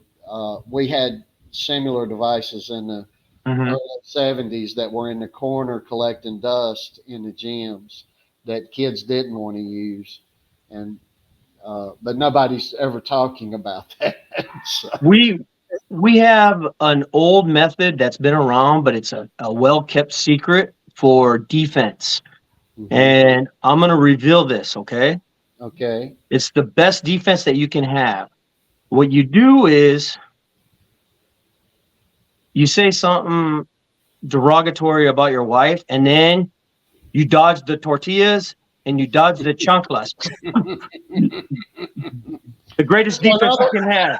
In Tortillas, other the words, last thing you want is a tortilla smacking you in the face. amen, amen. Here they're empanadas, and my wife's Colombian, and so we get an empanada, so we have to move too. So, Hey, what about I the hear chunk you. line? The In shoot other one that words, move out of the way, right? Yeah. You got to move.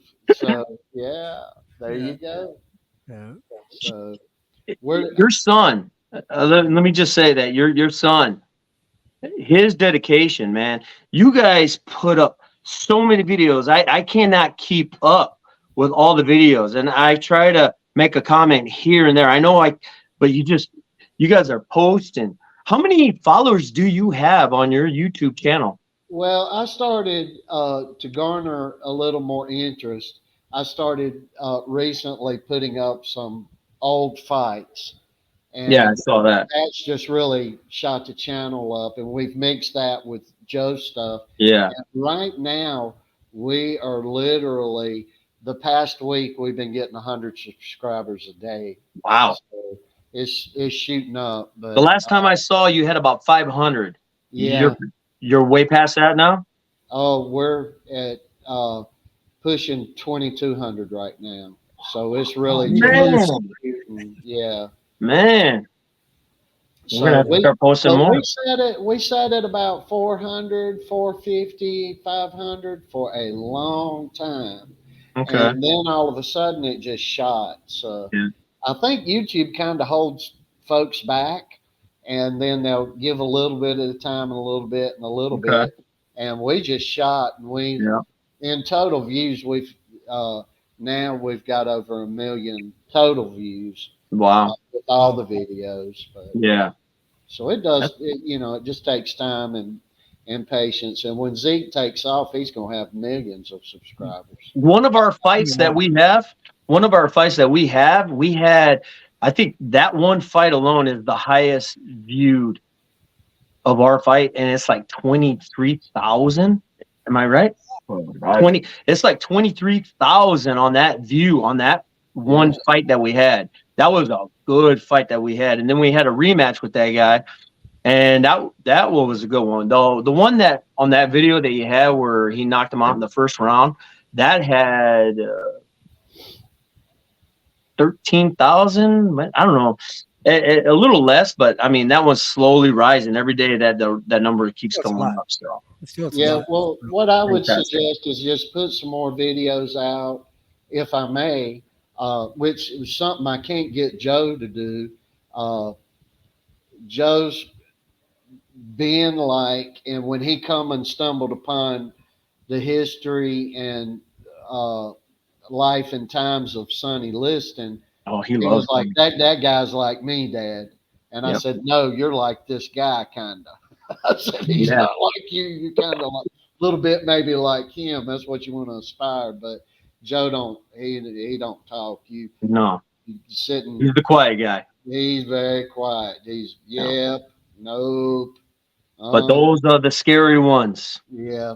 Well, Those are the scary ones. Your son is talented, and he's got a lot of dedication, man. I see good things for him. You see a lot of love that he has for the sport, and when you have a lot of love for the sport, you're only going to excel. You're going to only get better. well, we And haven't been at this as long as you guys have. So, but you know what? I think if Zeke would have, Joe's been doing this almost a little over 2 years now. Wow. And if Zeke were just doing this a year or two, he'd still be special. Oh, There's some natural stuff there going on that I see that I don't see much today. And that's Thank what you. makes Zeke exciting to me. So we love you, son. Thank Up you in so this much. house, we love you. Thank you. We appreciate the support, man. We Thank love you. that too. You're Thank very you. Appreciate it. Thank you very much. very special what you guys got going on. Man, you got this Latino blushing, man. Thank you. Yeah. There you go. And I want and just quickly, I mean, I think you've seen this in a video where I've mentioned you guys. Uh, there's a lot of negativity going on with dads that are training their Oh. boys now. But you know what? Maybe as you go on and you go along, but I just want to share this quickly that you guys know this. When Joe started, we had a Venezuelan professional fighter that had won nationals there and many masters tournaments, which what you'd say in the United, we'd call in the United States Masters tournaments. I mean, this guy's really good, and he beat the hell out of Joe for about 2 months. Twice a week. And I told him, don't hold back. We're gonna figure out whether Joe wants to do this or not. And but I found something. I spent about 20 minutes with Joe outside of the gym, uh, showing him some stuff. And he went in the gym and beat everybody up. And everybody in there was like, "What did you do to Joe?" And I said, "Not much. I just told him to crack heads and showed him a little bit of old stuff." Yeah. And, so then I knew at that point there was nobody more qualified than me at this point in Joe's life Yeah. to train him. And I feel the same way about you guys. So Thank you. promoters are coming. There's a lot of people talking about Zeke. You think so? Yeah, I know so. Oh I shit. think so. I know so. All right. And they'll be coming. All right. And when they come, don't relinquish. I won't. I Yes, saw your sir. one post. I won't. Yeah. No. And people are talking. People know how special Zeke is, and to give you an example of this, you guys know who the Quarries are. I'm sure the Quarries, the boxing family. Uh, Jerry Quarry. Oh, Corey. Yeah. Jerry the Corey. Of Quarries. course. Larry Well, Holmes and Jerry Corey. Bobby Quarry. Oh no, not Larry Holmes. No, Was it Ali? He fought Ali, didn't he? Ali. Yeah, he was a fought rugged Ali. guy, And, man. yeah, very rugged. And all those boys Gritty. were boxers. And Bobby Quarry is real tight with Joe on Facebook, and Oh, wow. they've talked about you guys. And another guy that Joe's he's real tight with this guy is Riddick Bowe on Facebook. We just watched his fight last night. We watched him and Andrew Galata. Oh yeah. We Wasn't that watched the amazing? first fight. We were going old school. I didn't mean to cut you off, but I got to tell you now because I'm old and I'm going to fucking forget. So I got to tell you now.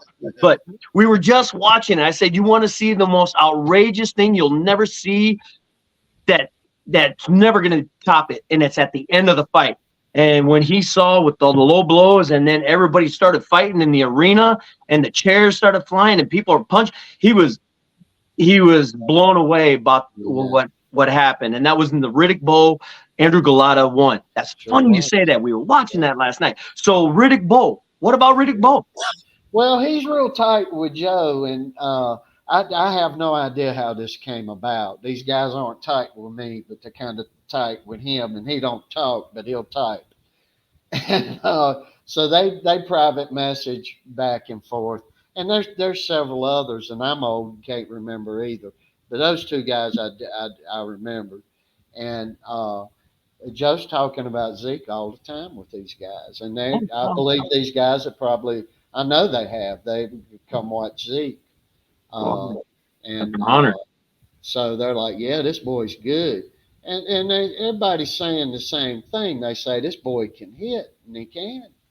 And he's let me ask you something. Let me ask you guys something, if I may, right quick. Zeke, do you think you were born with your punching capabilities, or is it something you've worked on? Is it something that you've worked with your speed? and the strength that you have? I think I just grew into it. I don't know. I never really had punching power from the beginning. I was mostly just like speed. That's what I was known for, was just speed. And then I came back to the gym after a little bit of a break, and then I started punching the bag, and I'm like, damn, man, like I could feel it. It's like thunderous now. And that started to go into fights. And the first fight I had was the Junior Olympics. After my long break, that was my first fight, and I had my first TKO. I was like, yeah, it's there now. I got the power. That was the one where he hit the guy with the body shots. Yeah. Oh yeah, he tore that guy up. Yeah, that was devastating, and you could hear it thunderous, man. When that fight happened, people were talking about that. They were kept talking about the body shots, how loud it was, and how he delivered it with such technique and stuff. That was an amazing night. And actually, the people that, I'm glad that this was brought up. The people that put on that show was Juan and Olga Vargas, and they put on some fights and stuff. They have a boxing gym in Sioux Falls too, and that's actually where the fight was in Sioux Falls. It was Rumble in the Falls, and that was in the Junior Olympics. And so we got invited. We fought there, and then we ended up having a second round TKO, and we got fight of the night. So that was pretty phenomenal. And them two have been a supporter of Zeke from day one. When we went there, it was nice meeting them. And actually, I knew Juan from way back in the day. But man, we're old, and I'm like, oh shit. But it was funny because when I saw his mom, man, I recognized her right off the bat. So there's still stuff in there, But they've been a huge supporter of them, and I want to thank them for all the support that they're to watch Zeke fight, and they're always supporting us. So I thank Juan and Olga Vargas for all the support. Thank you again. Okay, And I Priscilla believe has a that's question. only going to grow for you. Thank you. So, Joe Allen Box, they have a question for you.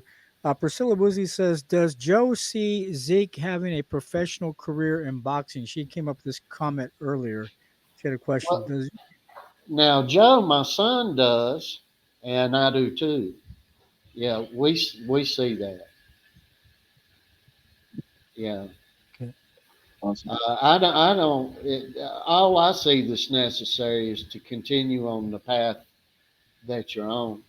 Thank you. See, everybody thinks this sport is so complicated, and this sport it's one of the less complicated sports. Of course, it's the sport you can't play, but and there's a lot to it, but the prize usually goes to the hardest worker.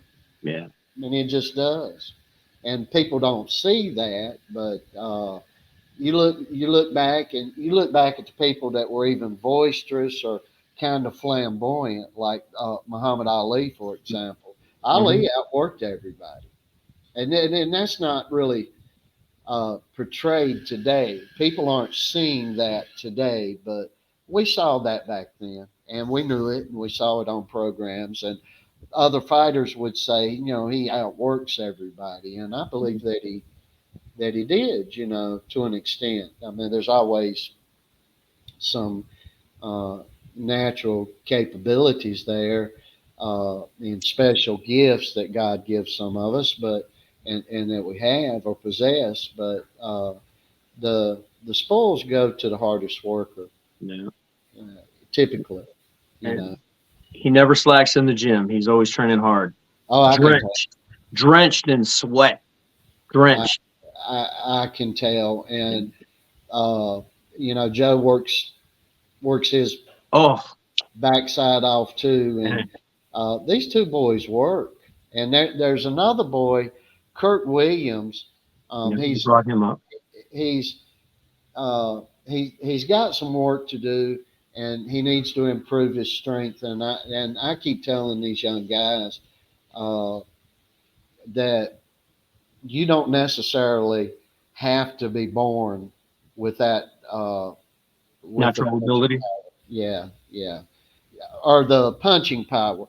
Like Teddy Atlas, whom he's gave a little look-see to Joe and had a positive comment, and I like that, and I love that. So, but nothing against him, but that school of thought believes that and he said it many times, you're either born with it or you're not. But I don't believe that. I think you can improve on it.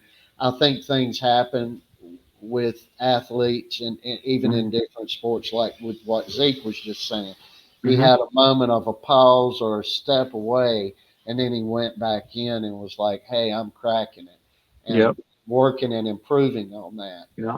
And Joe had it from day one. So if anybody was going to defend, you're either born with it or you're not, it would be me with him. hmm But I believe you just build upon it, and I think you can make it stronger. We got a kid working that just started coming in training with us. hmm That his power is just increasing. You Yep. know, you build the strength, and the power will come. Yep. And if you can't build the strength, you do like what Zeke's saying here, that speed and that rapidness. But you can Yeah. develop a punch, I believe. That's my opinion. So, Yep. And you hit on that. You can build off of that.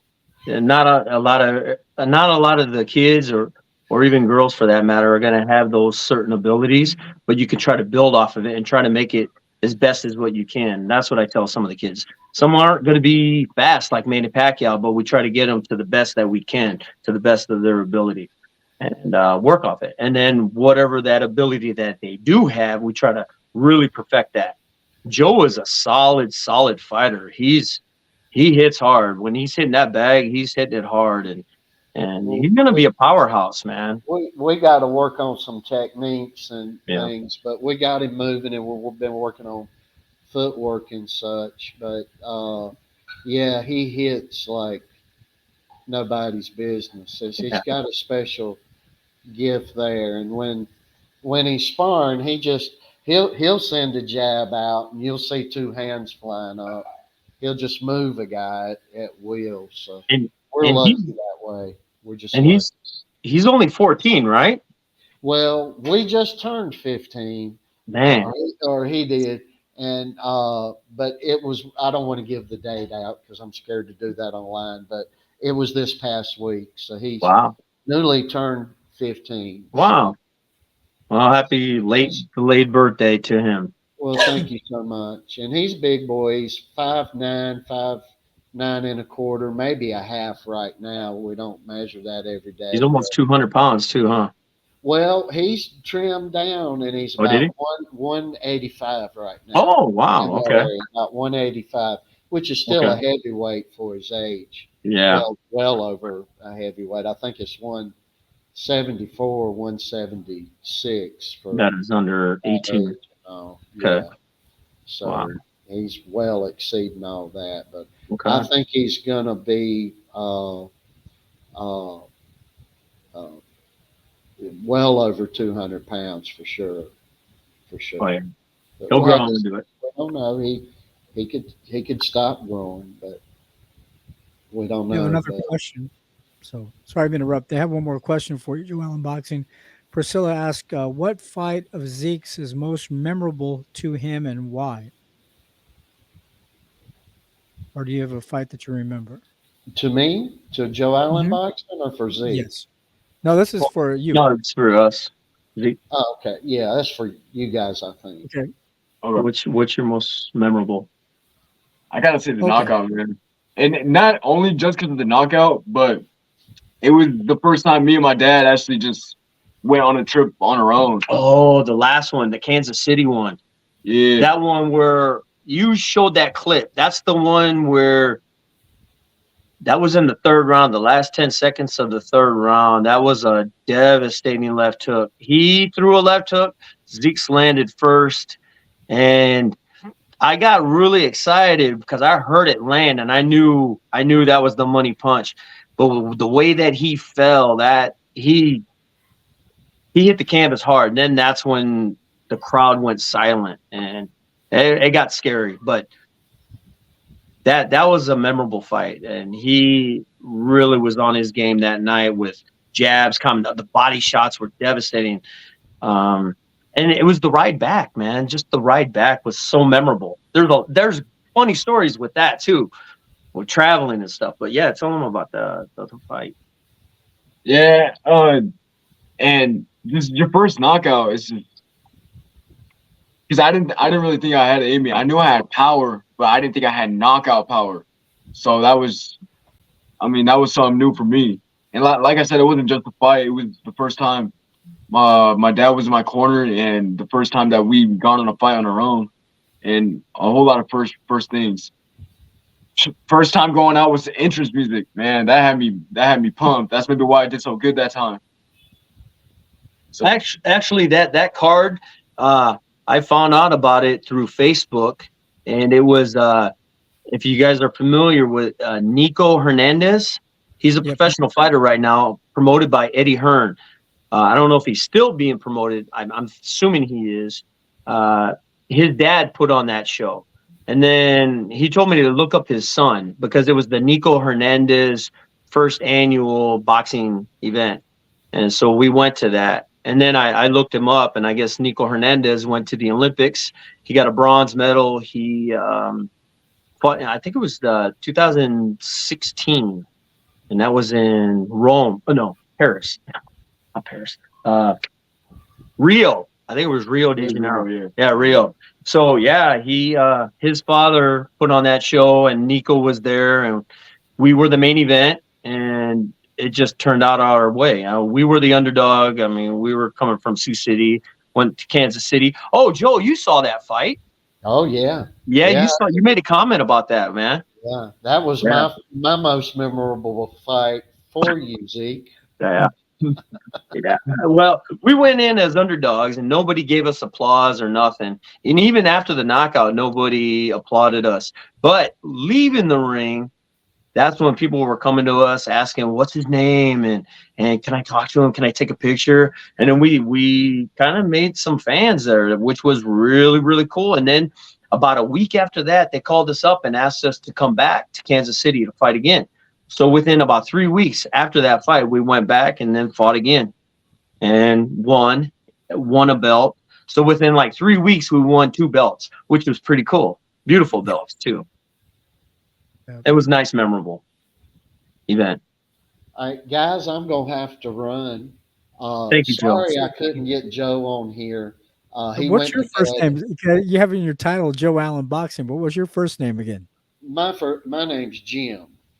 Okay, Jim. Jim Allen, right? Yeah, and Joe Allen, we got the title set up with for the YouTube, is my son Joe. Okay. Well, you guys So, are welcome to come on and talk boxing anytime about the Terrence Crawford fight coming up or Oh, anything like that in the future. well, So, yeah, everybody has to talk about that. yeah. So, yeah. And, So we can come but back on and let me on. Have a good night, much though. love to you guys, and we will be promoting the channel here, and of course, Zeke, we will always keep promoting you guys as well. And it was very nice to be on here again. I'm sorry, Joe goes to bed about 8 to 8:30, and he was whooped today, and he was in that sack. So, Jim, yeah. before you go, promote yourself. I promoted you. I told them to go to Joe Allen's Boxing on YouTube. Promote yourself. Well, thank you. Yeah, if anybody's listening, if you want to come on to, well, not if anybody, I know we got some people here, but to those who are listening or who watch this in the future in a recorded venue, come on to Joe Allen Boxing. We'd love to have you come look and take a look, see. Joe's very committed to what he is doing, and he's an excellent student as well. And I couldn't be more blessed as a dad. Uh, Good couldn't father. be more blessed. So much love to you guys. Thank you. And we will continue going back and forth with you. And I believe maybe if you guys would be interested in it, we will.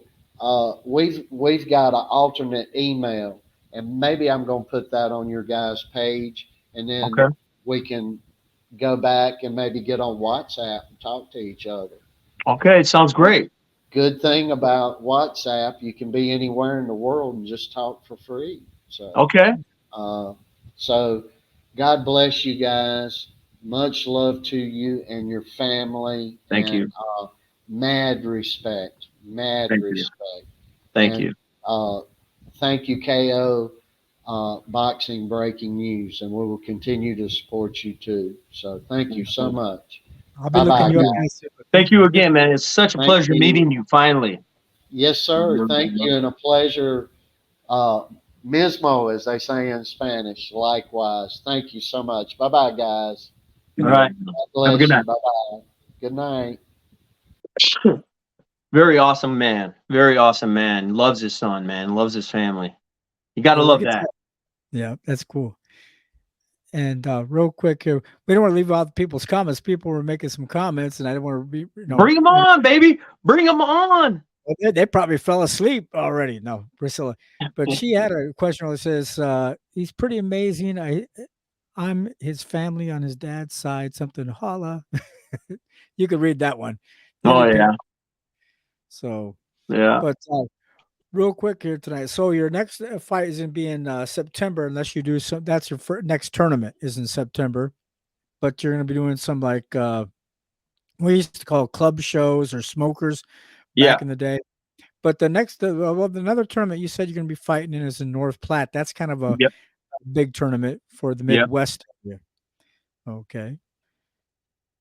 Let's go back Yep. and make sure we got that. We already Anybody got else? registered for that. So, Right. Anybody else like to make any comments, or anybody can click the StreamYard link and come on and make some comments? It's getting a little bit later. I can stay on.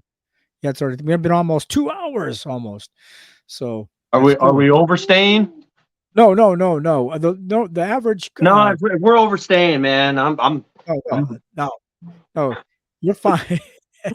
No, some people, we run out of things to talk about. You guys probably want more exciting interviews, and sometimes we have somebody come on and they don't share as much as you share. They're kind of more reserved.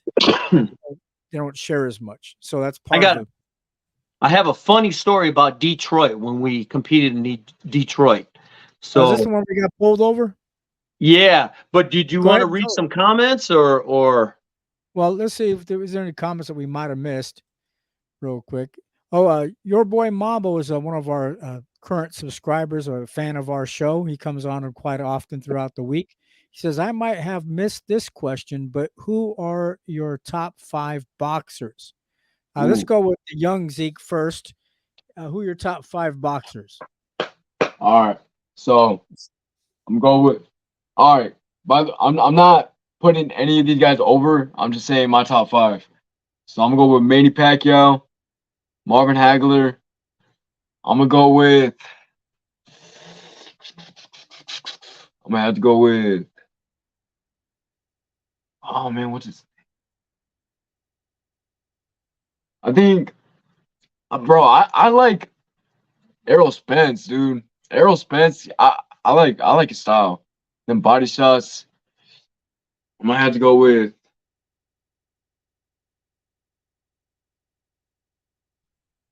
I don't know. I have to think about this one. You already got your top 5? I don't know if there are 5, but I got a few. So yeah, you go. I got to think about my next 2. Well, I already brought up Felix Trinidad. I thought he was an action-packed powerhouse of a fighter when he was a welterweight, super welterweight, and junior middleweight. And he was actually, I think he was undefeated, wasn't he, Alan? I think he was undefeated as a welterweight. Well, I was looking at the comments too. Well, who was that again? Felix Trinidad. What fighter did you say? Felix Trinidad. Wasn't he undefeated as a welterweight and junior welterweight, junior middleweight? I looked at his. Welterweight. I read an article on him like a couple weeks ago because I was trying to share with somebody how good, because I never heard of him. I said, no, Felix Trinidad was, well, he was world champion. Oh, yeah. And so I went to go look through it. I think you might be correct. Or I can have Joey Guerrero come on one time and ask him, and he told me for sure. Yeah. I'm pretty sure he was undefeated as a welterweight and super welterweight, junior middleweight. It's when he went full full force with the middleweight is where he started having the problems. And he ran into another fighter that was one of my favorites, and that's Bernard Hopkins. That dude was so intelligent in the ring. He wasn't a real action-packed fighter, but very intelligent. So, but I'm going to have to go with Marvin Hagler, Felix Trinidad, Lennox Lewis, man. I got a lot of respect for him. I love a lot of his fights. I watch a lot of his fights. He had some classic fights. Very intelligent boxer. I think he was an underrated heavyweight. I don't think he gets the praise that he should have, because at that time in the 90s, man, he was fighting everybody. And in the 90s, man, you had some tough dudes, man. When he fought Razor Ruddock, no, not Razor. Well, he did fight Razor Ruddock, but when he fought Merciless Ray Mercer, that one was a tough fight for him. And Ray Mercer was no joke, but he was in there with him, man, and that was a tough fight for both of them, man. But yeah, him.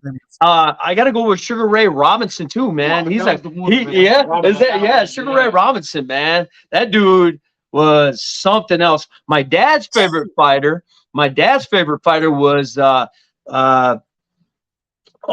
Salvador Sanchez. That was my dad's favorite fighter, and he was like kind of like a Mexican version of Manny Pacquiao. He was like all over the place, throwing from all over angles, man.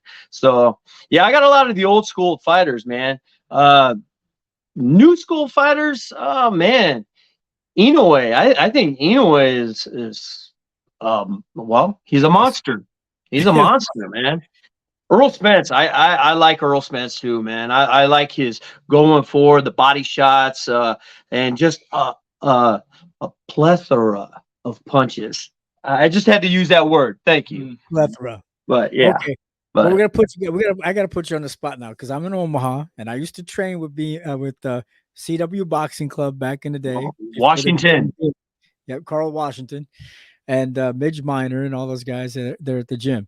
But my question is, who do you got between it? I know you guys love Errol Spence, but you guys, you're not in Omaha, so you're not getting too much trouble. But who do you got in the fight between Errol Spence and Terrence I told Crawford? you. Didn't I warn you? Yeah. I got to put you on the spot now. Yeah. I know he's a local fighter, but, you know, I'm not going off bias. I got to go with Errol Spence. Yeah. That's fine. Yeah, it's because I kind of see him in me, too. That might be a little biased, but I don't know. I feel like Errol Spence is going to come out on top. The pressure is different. He could take a punch. The body shots, but I mean, bro, it's 50-50 though. It's not like, oh, Errol Spence is guaranteed gonna win, bro. No. Terrence Crawford is a damn good fighter, bro. So Yeah. What do you feel about this? I think the fighter that's gonna come out on top that night is the one that stays the focus the most, complete focus, and doesn't make the least amount of mistakes. The one that makes the most mistakes that night is going to pay. yeah, for Yeah. sure. I think that would be with any fighter, though, man. Really, Right. if you make any mistakes, this is how I see it too, though. You saw the stare down. Did you see the size difference? Well, he might be wearing platform shoes, though. No, but I'm joking. he's naturally, Earl Spence is naturally a bigger guy. He's already thinking about wanting to fight Canelo, man. He's a big guy, man. He's, you know, there's a size difference, and sometimes they say size doesn't matter, and it doesn't. But when you got skill and technique and the speed and the power that he has along with that size, that's a lot for Terrence Crawford. Terrence Crawford is a very gifted fighter, but you got somebody that's a little bigger than you and with a lot of technique. And he's been doing the sport just as long as Terrence Crawford. He's been doing it since he was a kid. And I actually wasn't his father training Earl Spence too. It's a father and son duo too. So I'm going to go with that because of the size and the experience is about the same, but you got the experience is about the same because they started when they were both young. They've been doing it, but then that size and the power that he generates with those body shots and those hooks, I think he'll get to Terrence Crawford maybe in the later rounds. That's my prediction. Gilbert Vasquez says, "Much respect, bro. Keep going hard. We'll all want to see you go far." Oh And it man, says Chip. Okay. And Appreciate then it. somebody thank has you. another question that we don't want to miss out. What kind of music does Zeke train to? Nothing. I don't listen to music when I train. I don't know. It's different, but Okay, we've got to hear that it's again. Did you say you don't listen to any music when you train? no music. Just straight listen to the bag, the metal chingles, What, I punch. mean, what about jogging when you're out running? Nope. Nope. Listen to my breathing. That's all I listen to. Okay, this is completely different. I'm shocked. Because most fighters now, and maybe not hitting the bag and such. Sometimes they don't have a lot of music in, but a lot of the younger guys your age, I always got to put the earbuds in. I can't work out. I can't go to the gym, or can't work out without my earbuds.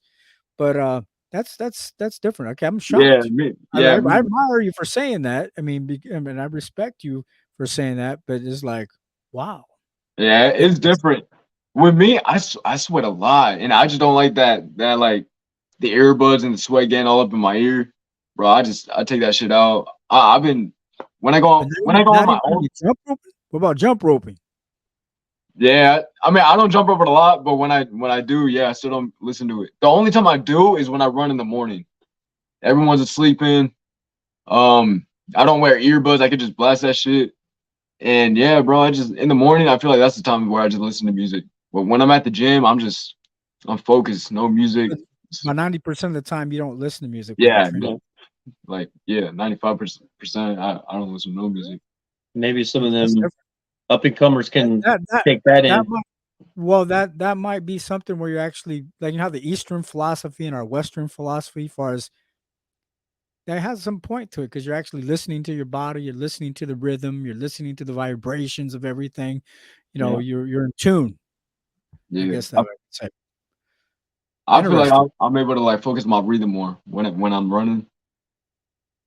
Right, but That's also what if you're hitting the bag too, you can hear your timing if you're hitting the bag right or Mm. hit how hard you're hitting it. Yeah. Instead of listening to the music when you're hitting it, you can, you can actually the sound of the vibrations and like you're in tune more. I could see that. Yeah, yeah. Interesting. Wow, I was really impressed when you said that. Okay. More like shocked. Okay. Yeah. Sure. Okay. Any other questions, guys? Anybody like to click the stream yard link? It's getting a little bit later. Zeke, you can stay on a little bit longer if you want. I'm running out of questions. I'm getting to know you more personally. That's cool. Your dad too. I like your dad's personality. Dad can be my friend. He can come on and be a co-host once in a while, and we can just talk about That's boxing cool as news. shit. It's bored. If, right, I'm seriously, down. if you get bored or something like that, sometime you can come on and just talk about the boxing news and stuff.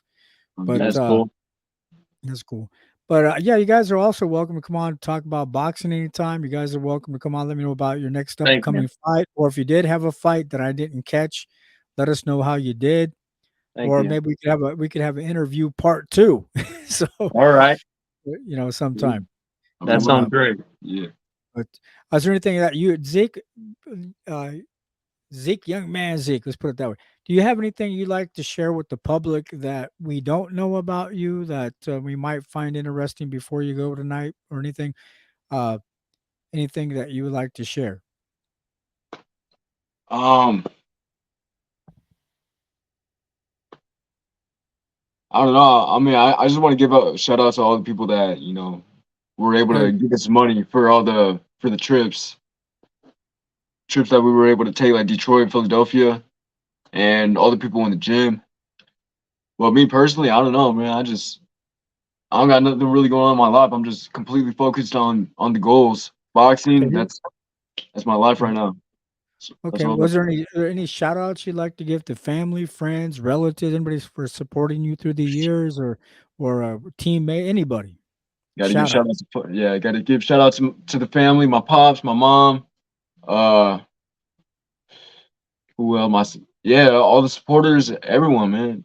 The sponsors. Can't forget about the sponsors. That's what is giving me the experience to go to the trials and the what is it called? The qualifiers. Yeah, the qualifiers. Okay, Yeah. one last question before we go on to the more shots from your father. Okay, George Hillerman says, do you mentor the younger boxers in Siouxland? Only the ones that like are willing to train, but usually me, I just be doing my own thing, and then like I just focus on the ones that are like that I could tell that are gonna make it. Like Gabe, Allen, Abdul, those guys, yeah. I mean, Then you got other ones too that are brand new, but man, they just came into the gym. And Virak, he's really coming along. He's only been there only about a couple months, and so he's already training with the fight team. And then you had Logan. Logan is another fighter. He's not even sanctioned yet, but he's training with the fight team and sparring with the fight team. And so you could see the discipline that they're showing, and you see the love that they have for the sport, even though they're just coming into it. But you could see the ones that really want to do something with it, and then the other ones that don't. But we don't turn our back on them. We just try to help them out the best that we can. So yeah, he is a mentor, though. He is. He helps out. Right. It's awesome. I was the same way. Hey, if you're gonna play around, I was like a taskmaster, the old school, like how we used to be taught back in the 70s and 80s, or that time period, a long time ago. You're not here to screw around. Work. Okay. I gotta tell you this story. Before we get off the air, because it is so memorable. Usually, anybody like you traveled. You traveled, so traveling back and forth from city to city, and there's just memories. Coming back from Detroit, we're headed back to Sioux City, and it's just me and the head coach, Danny Farley, and Zeke's in the back sleeping. We're headed back to Sioux City. We had lost right off the bat the first fight in Detroit for the qualifiers for the Olympics, and that was a hard pill to swallow. That because he took it pretty hard. It was a quiet ride back. So we're headed back to Sioux City, and I'm in the passing lane. I see a cop on the side, on the shoulder, and I'm in the passing lane, and I'm looking in the rear view, and I see him pull out. And the first thing I was like, man, he better not pull me over. And lo and behold, he turned the lights on. We're getting pulled over. All right. Now, yeah, we're getting pulled over. So I pull over, and I was like, man. You're speeding it. I wasn't speeding.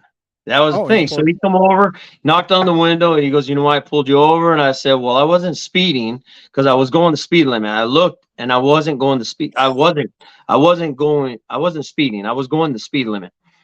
So that's what he got me on, that I was in a passing lane, but I wasn't speeding up to pass. I was riding too long in the passing lane.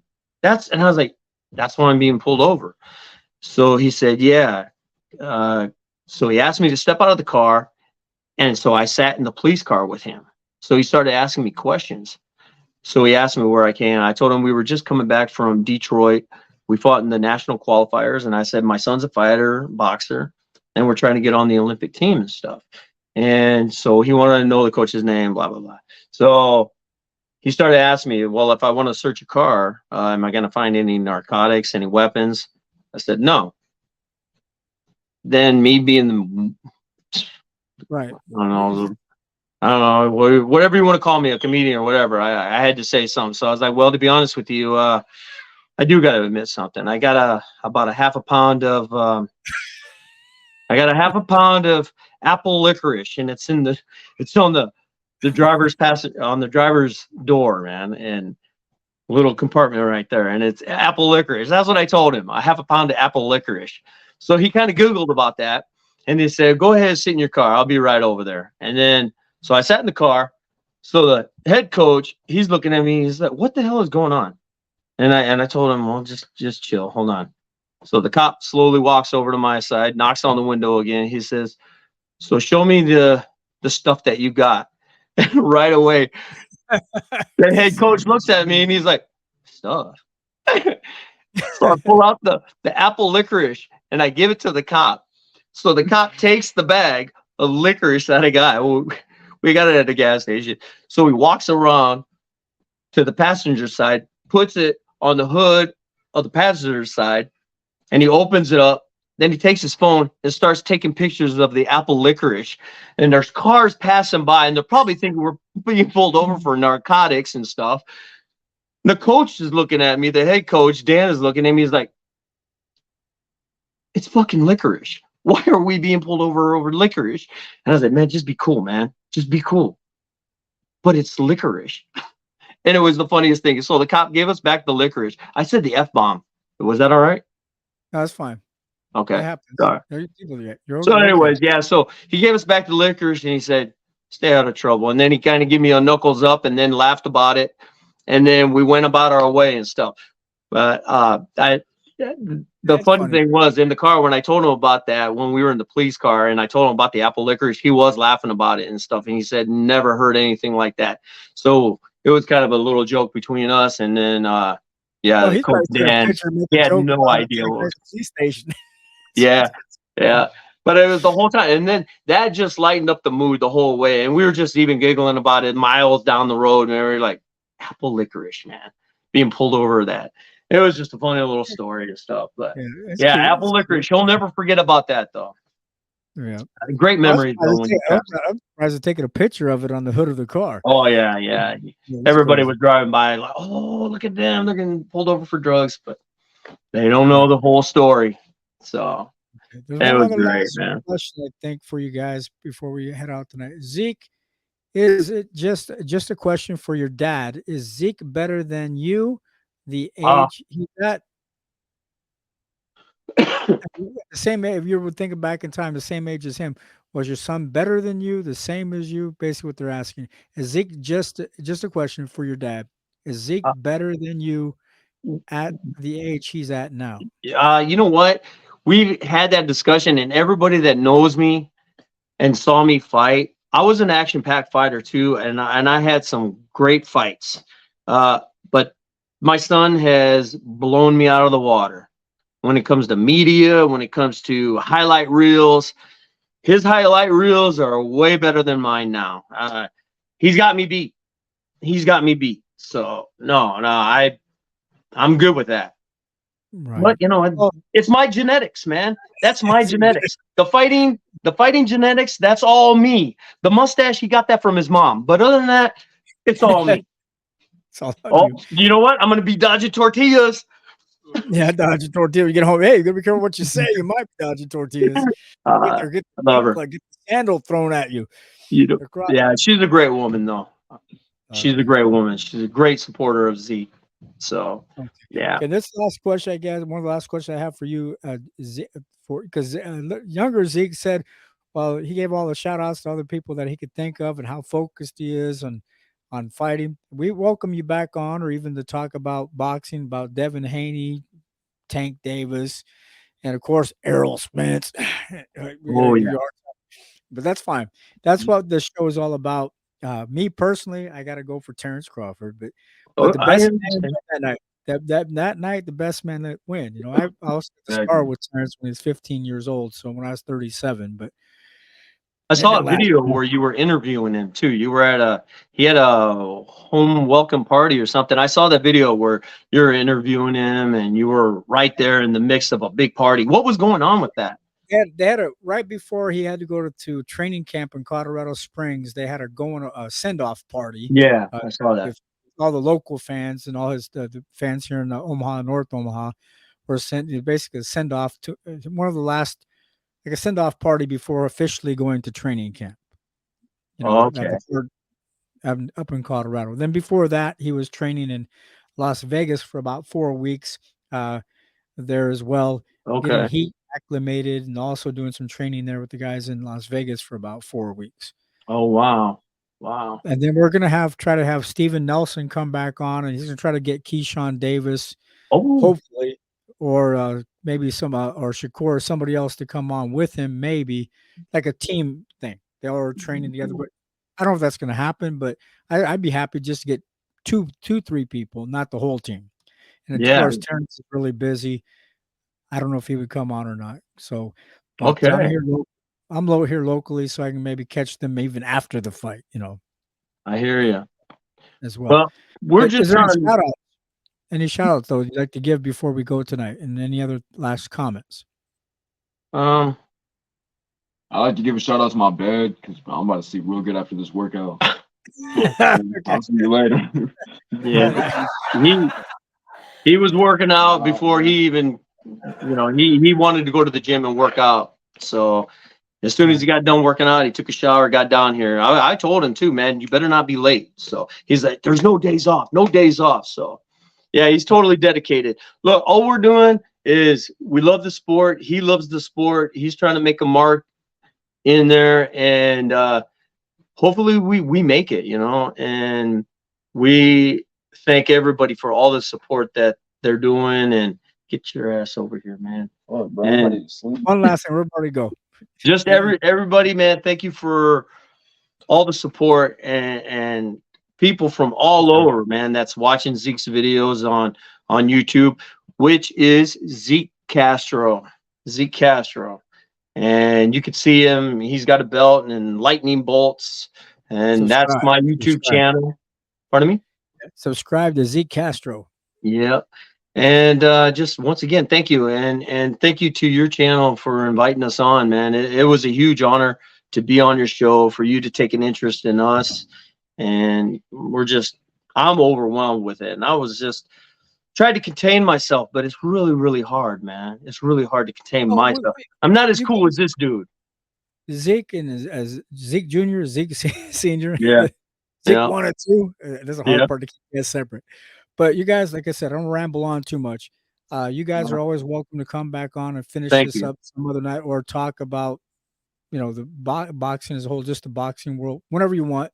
Just let me Yes, know. We'll sir. stay in touch. All right, definitely, man. And to answer your question, how I did find out about you was Nick Slack. I'm friends with him on Facebook. He puts on a lot of shows all around in the Midwest, so we go to a lot of his shows. And so I just happened to see something that it was on his page that you posted, and I saw that, and I was like, oh, and that's when I contacted you. But it was only because of Nick Slack. And you guys are friends and stuff. So that's how I ended up finding you. And then I sent you those videos and gave you a little insight about Zeke, and here we are. Okay, there's a break a leg and arm and nose. Okay. Jesus. Man. Some last comments. Yeah. Zeke has got potential and he's fearless. Okay, everybody, here, listen, Zeke, before you go to that, the last thing, everybody wants to say goodnight to Zeke or say anything positive real quick. Tell him thank you for coming on tonight. Go ahead and do that real quick. Let's go through his comments real quick and let him go to bed because he's tired and burned out. So anybody like to say anything, go ahead and do so now. Okay, I'll pull up the comments. That way, Zeke's got potential and he's fearless. Okay, we're talking about break a leg. Anybody else like to say anything? Okay, that's it. Before you go, we're going to say goodnight, guys. So Zeke's thank you so much. Oh, man. You have a good night, man. Thank you again, man. Thank you. We appreciate it, man. Okay, everybody. Okay. Everybody, we're going to say goodnight. And one last thing, Zeke, before you guys go, I want to say this. This is for everybody. A little long round of applause. Don't fall asleep real quick while I do this. We do this for all the fighters coming on, just for fun. Yep. This is a round of applause, and we'll officially say goodnight. Thank you.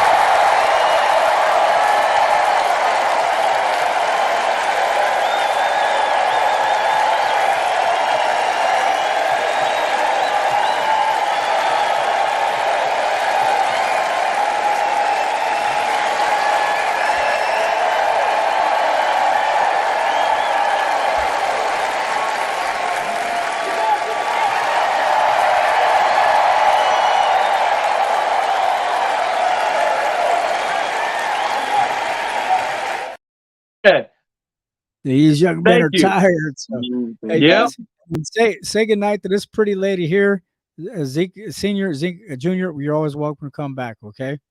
And thank you again, man. Appreciate it so much. Hey, since you guys are Latin, okay. Talk to say me. goodnight to this. Yep. Say goodnight to this pretty lady here. Well, hang on. I got software I got to work with here. Give me a sec. Okay. Say goodnight to this pretty lady here, everybody, and have a good night. Thank you, gentlemen, for coming on, and we'll catch you guys again another time. All right. Good night.